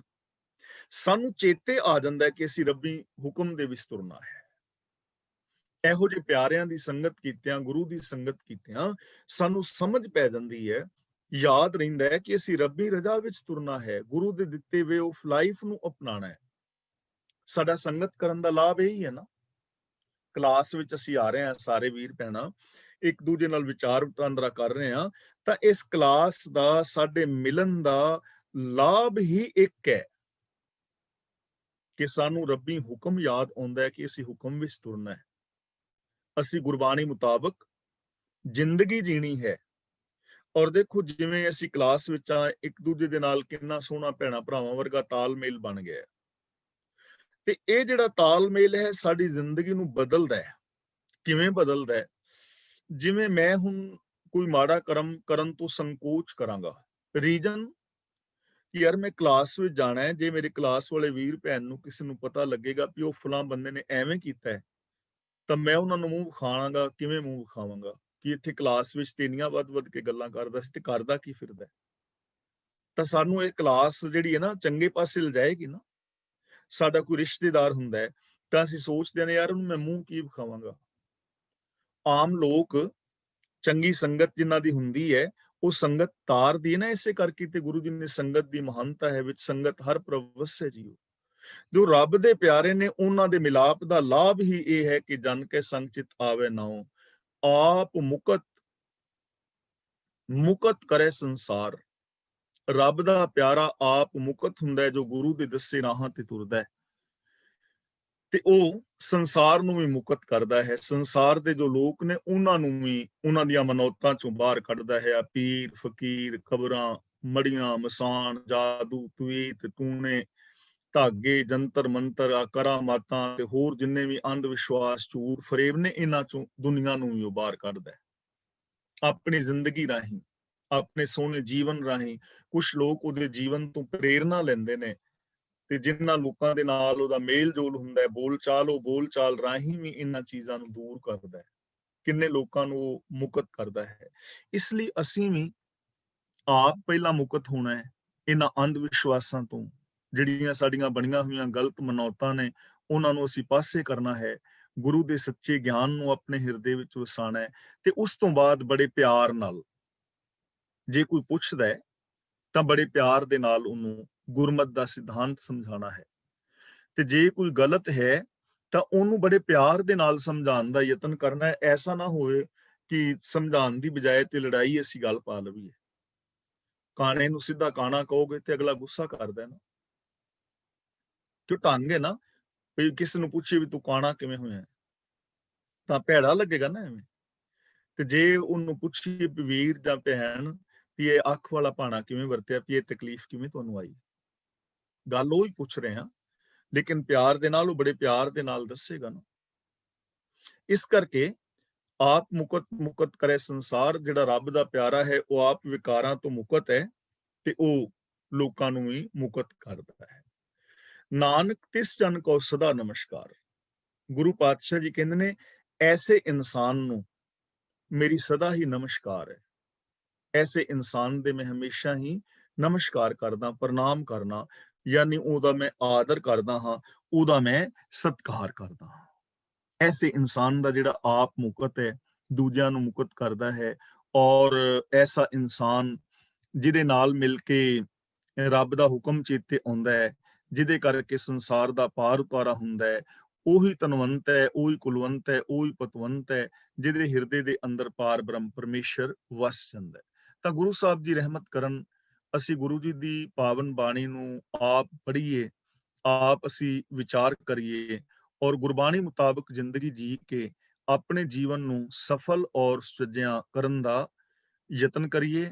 ਮੈਂ ਇੱਥੇ ਖਿਮਾ ਦਾ ਜਾਚਕ ਹਾਂ ਤੇ ਅੱਜ ਦੀ ਇਸ ਵਿਚਾਰ ਮੁਤਾਬਕ ਜੇ ਕਿਸੇ ਵੀਰ ਭੈਣ ਦਾ ਕੋਈ ਸਵਾਲ ਹੋਵੇ ਤਾਂ ਉਹ ਸਵਾਲ ਕਰ ਸਕਦਾ ਹੈ, ਔਰ ਜੇ ਕਿਸੇ ਵੀਰ ਭੈਣ ਨੇ ਆਪਣੇ ਵਿਚਾਰ ਦੇਣੇ ਹੋਣ ਤੇ ਉਹ ਆਪਣੇ ਵਿਚਾਰ ਵੀ ਦੇ ਸਕਦਾ ਹੈ। ਤੇ ਗਰੁੱਪ ਵਾਸਤੇ ਮੈਂ ਥੋੜੀ ਜਿਹੀ ਬੇਨਤੀ ਫਿਰ ਕਰ ਦਿਆਂਗਾ ਕਿ ਛੋਟੇ ਸਵਾਲ ਅਸੀਂ ਪਾਉਂਦੇ ਰਵਾਂਗੇ ਤੇ ਟਰਾਈ ਸਾਰਿਆਂ ਨੇ ਇਹ ਕਰਨੀ ਕਿ ਜੋ ਵਰਡਿੰਗ ਤੁਹਾਨੂੰ ਦਿੱਤੀ ਹੈ ਉੱਤਰ ਵਿੱਚ ਉਹ ਵਰਡਿੰਗ ਹੋਣੀ ਚਾਹੀਦੀ ਹੈ। ਤੁਹਾਡੇ ਉੱਤਰ ਬੜੇ ਚੰਗੇ ਹੁੰਦੇ ਨੇ, ਲੇਕਿਨ ਇੱਕ ਸੁਰਤਾ ਸਾਡੀ ਤਾਂ ਬਣੇਗੀ ਜੇ ਅਸੀਂ ਉਸ ਵਰਡਿੰਗ ਨੂੰ ਯੂਜ਼ ਕਰਾਂਗੇ, ਤਾਂ ਸਾਡੇ ਸਾਰਿਆਂ ਦੇ ਅੰਦਰ ਇੱਕ ਸੁਰਤਾ ਹੋ ਜਾਏਗੀ। ਤੇ ਫਿਰ ਸਾਨੂੰ ਜੇ ਸਾਡੀ ਇੱਕ ਸੁਰਤਾ ਮੰਨ ਲਓ ਨਹੀਂ ਹੁੰਦੀ ਤਾਂ ਫਿਰ ਅਸੀਂ ਜਦੋਂ ਕਵਾਂਗੇ ਵੀ ਪੰਥ ਦੇ ਵਿੱਚ ਇੱਕ ਸੁਰਤਾ ਨਹੀਂ ਹੁੰਦੀ, ਤੇ ਸਾਨੂੰ ਸਮਝ ਆ ਜਾਏਗੀ ਨਾ ਕਿ ਆ 40-50 ਬੰਦੇ ਅਸੀਂ ਇੱਕ ਸੁਰਤਾ ਨਹੀਂ ਬਣਾ ਸਕੇ ਛੋਟੇ ਸ਼ਬਦਾਂ ਤੇ, ਤੇ ਪੰਥ ਤੇ ਬੜਾ ਵੱਡਾ ਹੈ ਨਾ, ਇਸ ਲਈ ਸਾਡੀ ਪੰਥ ਵਾਲੀ ਸਮੱਸਿਆ ਵੀ ਸੋਲਵ ਹੋਵੇਗੀ ਜੇ ਅਸੀਂ ਇਹਨਾਂ ਨੂੰ ਸਮਝਣ ਦੀ ਟਰਾਈ ਕਰਾਂਗੇ। ਤਾਂ ਮੈਂ ਫਿਰ ਬੇਨਤੀ ਕਰਦੇ ਹਾਂ ਕਿ ਸਾਰੇ ਹੀ ਗਰੁੱਪ ਮੈਂਬਰ ਉੱਤਰ ਜ਼ਰੂਰ ਦਿਓ। ਉਹ ਤਾਂ ਕਿਹਾ ਜਾ ਰਿਹਾ ਕਿ ਇੱਕ ਤਾਂ ਤੁਹਾਨੂੰ ਬੋਲਣ ਦੀ ਪ੍ਰੈਕਟਿਸ ਹੋਏਗੀ, ਦੂਜੇ ਨੰਬਰ ਤੇ ਤੁਹਾਨੂੰ ਸਾਰੇ ਯਾਦ ਹੋ ਜਾਣਗੇ, ਤੀਜੇ ਨੰਬਰ ਤੇ ਸਾਡੀ ਪੂਰੀ ਦੀ ਪੂਰੀ ਕਲਾਸ ਦੀ ਜਿਹੜੀ ਹੈ ਇਕਸੁਰਤਾ ਬਣ ਜਾਏਗੀ, ਤੇ ਚੌਥੇ ਨੰਬਰ ਤੇ ਜੋ ਪਿਛਲੀਆਂ ਗਲਤ ਮਨੌਤਾਂ ਨੇ ਉਹ ਸਾਡੇ ਅੰਦਰੋਂ ਡਿਲੀਟ ਹੋ ਕੇ ਤੇ ਗੁਰੂ ਦੀ ਜੋ ਸੱਚੀ ਵਿਚਾਰਧਾਰਾ ਹੈ ਉਹ ਸਾਡੇ ਅੰਦਰ ਵਸ ਜਾਏਗੀ। ਹੋਈਆਂ ਭੁੱਲਾਂ ਦੀ ਖਿਮਾ। ਵਾਹਿਗੁਰੂ ਜੀ ਕਾ ਖਾਲਸਾ, ਵਾਹਿਗੁਰੂ ਜੀ ਕੀ ਫਤਿਹ। ਵਾਹਿਗੁਰੂ ਜੀ ਕਾ ਖਾਲਸਾ, ਵਾਹਿਗੁਰੂ ਜੀ ਕੀ ਫਤਿਹ ਜੀ। ਧੰਨਵਾਦ ਜੀ ਗਿਆਨੀ ਜੀ ਦਾ ਬਹੁਤ ਬਹੁਤ।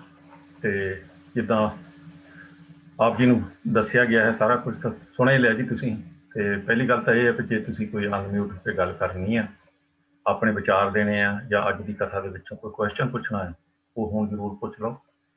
ਤੇ ਬਾਕੀ ਗਿਆਨੀ ਜੀ ਨੇ ਜਿੱਦਾਂ ਦੱਸਿਆ ਹੀ ਆ ਵੀ ਜਿਹੜੀ ਕਿਵ ਸਚਿਆਰਾ ਹੋਈ ਹੈ ਉਹਦੇ ਵਿੱਚ ਜਿਹੜੀ ਆਪਣੀ ਕੁਐਸਚਨ ਆਨਸਰ ਚੱਲ ਰਹੇ ਆ ਉਹ ਸਿਰਫ ਇੱਕ ਤਰ੍ਹਾਂ ਦਾ ਆਪਣੇ ਰਿਪੀਟ ਕਰ ਰਹੇ ਆ ਆਪਣੇ ਦਿਮਾਗ ਦੇ ਵਿੱਚ, ਤਾਂ ਕਿ ਉਹ ਚੀਜ਼ਾਂ ਪੈ ਜਾਣ।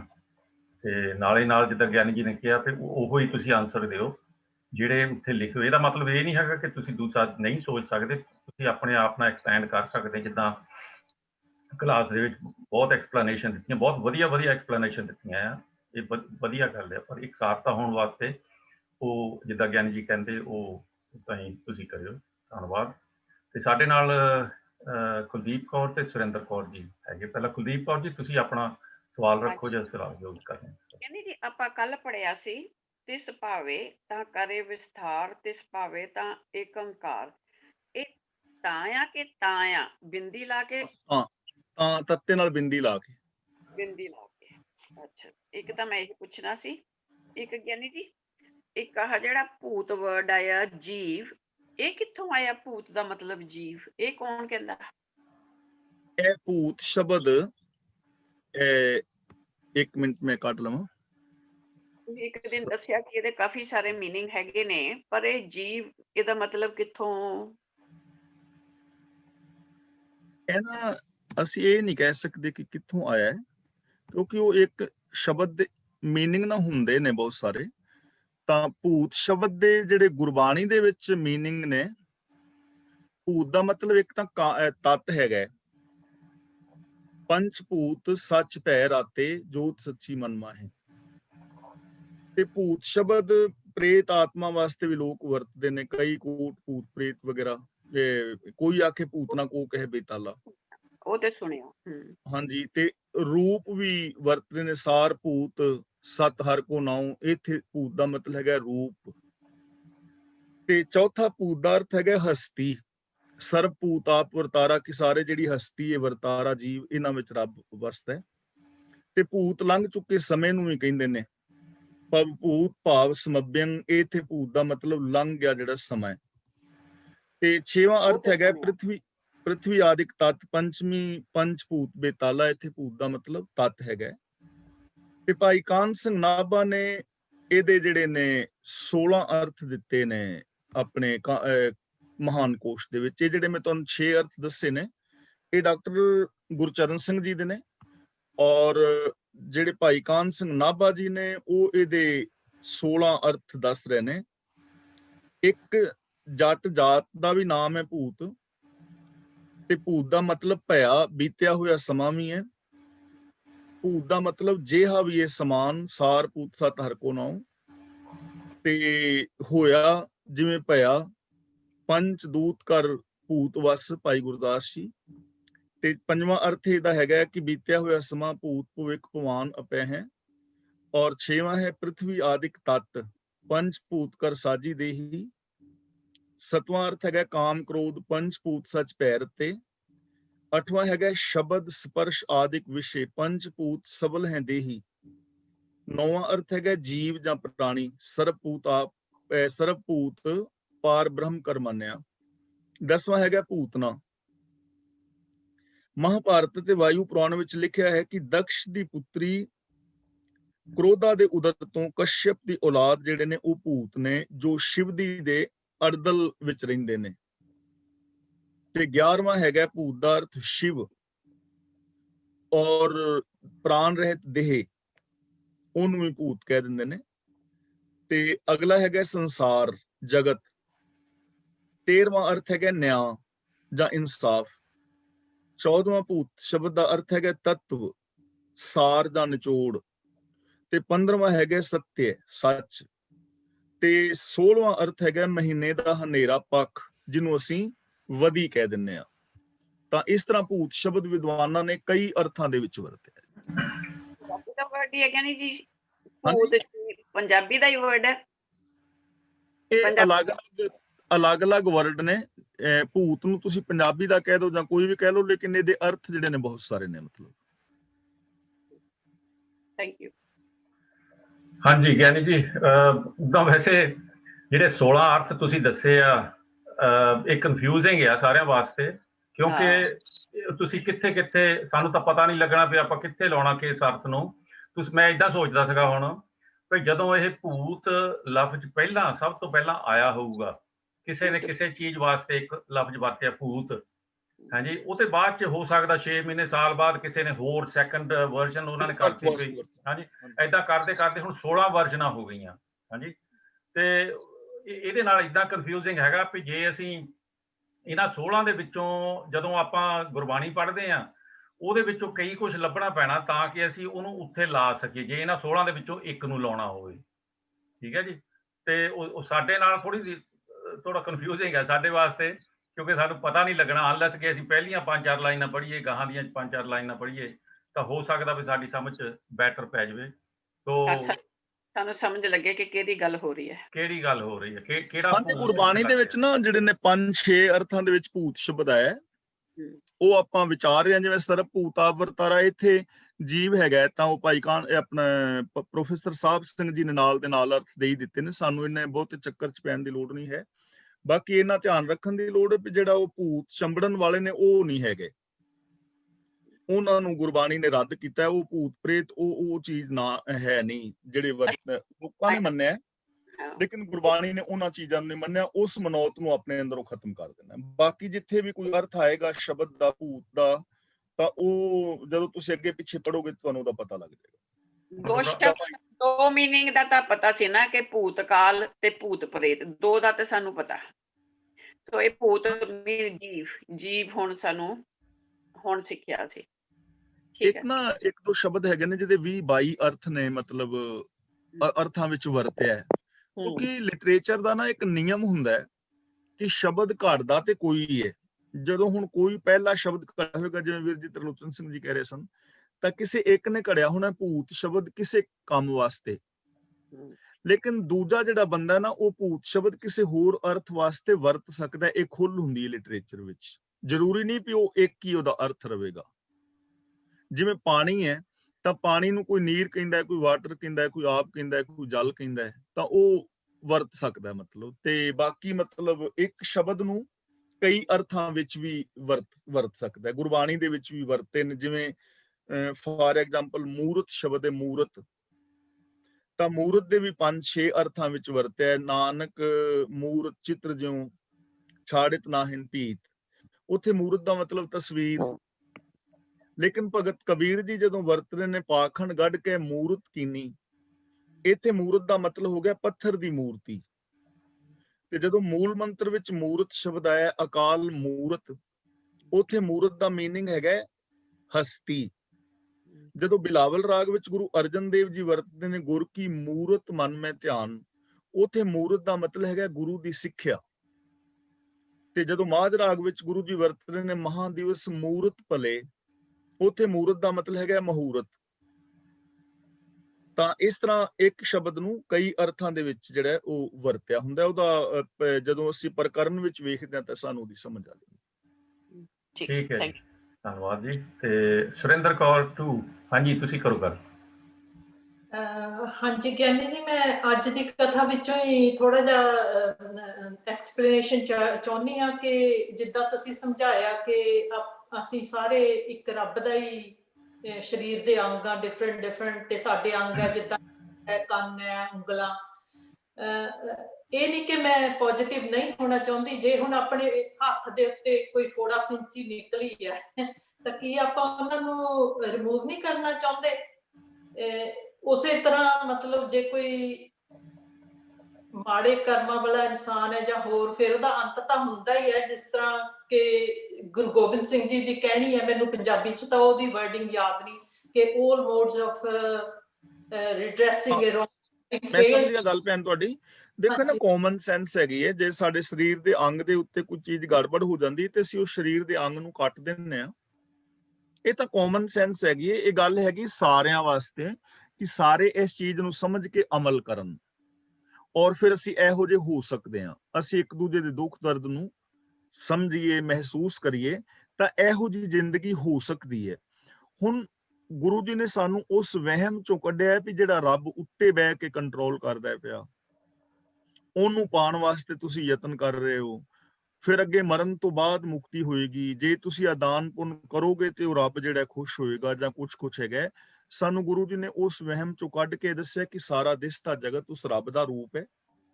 ਇਹ ਸਾਰਾ ਸਰੀਰ, ਉਸ ਸਾਰਾ ਸੰਸਾਰ ਉਹਦਾ ਹੀ ਸਰੀਰ ਹੈ, ਔਰ ਅਸੀਂ ਉਹਦੇ ਤੋਂ ਵੱਖਰੇ ਨਹੀਂ ਆ। ਅਸੀਂ ਉਹਦੇ ਵਰਗੇ ਹੋ ਸਕਦੇ ਹਾਂ। ਸਾਡੇ ਅੰਦਰ ਪੋਸੀਬਿਲਿਟੀ, ਉਹੋ ਜਿਹੇ ਹੋਣ ਦਾ ਯਤਨ ਕਰੋ। ਜਿਵੇਂ ਹੁਣ ਮੈਂ ਆ, ਮੰਨ ਲਓ ਮੇਰੇ ਵਿੱਚ ਬਹੁਤ ਸਾਰੇ ਦੋਸ਼ ਨੇ। ਮੈਂ ਪਾਪੀਆਂ, ਅਪਰਾਧੀਆਂ, ਸ਼ਰਾਬ ਪੀਣਾ, ਰਿਸ਼ਵਤਖੋਰਾਂ, ਕਰੈਕਟਰਲੈਸ ਹਾਂ। ਲੇਕਿਨ ਇਹ ਗੱਲ ਤਾਂ ਤੁਹਾਨੂੰ ਮੰਨਣੀ ਪਵੇਗੀ ਕਿ ਮੇਰੇ ਅੰਦਰ ਵੀ ਇਨਸਾਨੀਅਤ ਤਾਂ ਪੈਦਾ ਹੋ ਸਕਦੀ ਹੈ। ਉਹ ਜਿਹੜੇ ਗੁਣ ਤੁਹਾਡੇ ਵਿੱਚ ਨੇ, ਉਹ ਹੈ ਤੇ ਮੇਰੇ ਵਿੱਚ ਵੀ ਮੌਜੂਦ ਨੇ, ਪਰ ਮੈਂ ਉਹਨਾਂ ਨੂੰ ਯੂਜ਼ ਨਹੀਂ ਕਰ ਰਿਹਾ।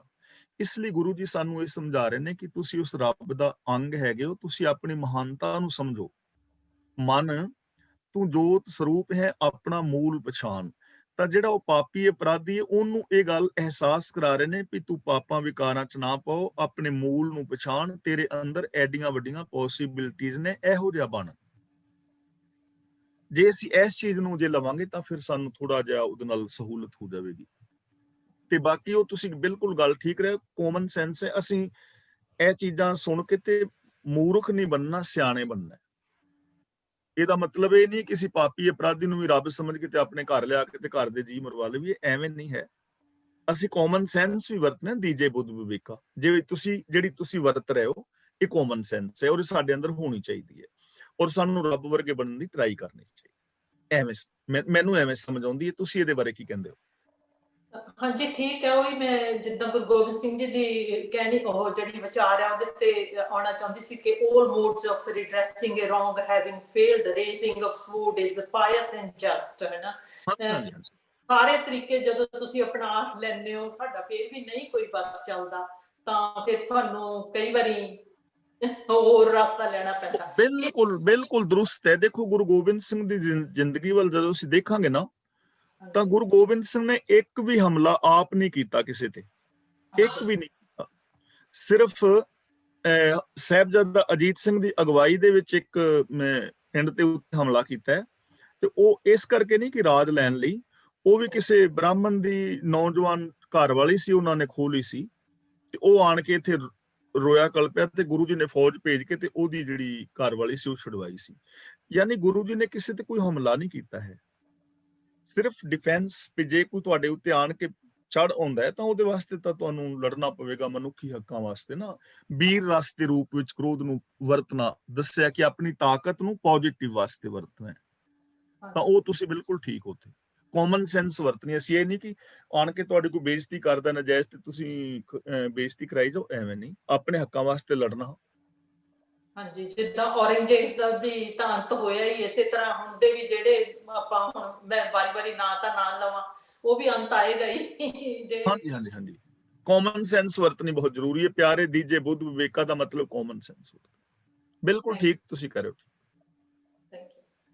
ਠੀਕ ਹੈ ਜੀ, ਧੰਨਵਾਦ ਜੀ। ਹੋਰ ਕਿਸੇ ਨੇ ਕੋਈ ਗੱਲ ਕਰਨੀ ਹੋਵੇ ਅਨਮਿਊਟ ਹੋ ਜਾਓ, ਨਹੀਂ ਤਾਂ ਜੀ ਆਪਾਂ ਇੱਥੇ ਸਮਾਪਤੀ ਕਰਨ ਲੱਗੇ ਹਾਂ। ਤੇ ਠੀਕ ਹੈ ਜੀ, ਆਪਾਂ ਇੱਥੇ ਸਮਾਪਤੀ ਕਰਦੇ ਹਾਂ ਜੀ ਹੁਣ। ਧੰਨਵਾਦ ਸਾਰਿਆਂ ਦਾ ਬਹੁਤ ਬਹੁਤ, ਜਿਨ੍ਹਾਂ ਨੇ ਆਪਣਾ ਅੱਜ ਦੇ ਪ੍ਰੋਗਰਾਮ ਦੇ ਵਿੱਚ ਹਿੱਸਾ ਲਿਆ, ਸ਼ੁਰੂ ਦੇ ਵਿੱਚ ਵੀ, ਬਾਅਦ ਦੇ ਵਿੱਚ ਵੀ। ਤੇ ਕੱਲ ਨੂੰ ਆਪਾਂ 1 ਵਜੇ ਇੱਥੇ ਇੰਗਲੈਂਡ ਦੇ ਟਾਈਮ ਦੇ ਮੁਤਾਬਕ ਵਾਪਸ ਫਿਰ ਆਵਾਂਗੇ। ਉਦੋਂ ਤਾਈਂ ਛੁੱਟੀਆਂ ਲਈਏ। ਬੁਲਾਓ ਫਤਿਹ ਜੀ। ਵਾਹਿਗੁਰੂ ਜੀ ਕਾ ਖਾਲਸਾ, ਵਾਹਿਗੁਰੂ ਜੀ ਕੀ ਫਤਿਹ।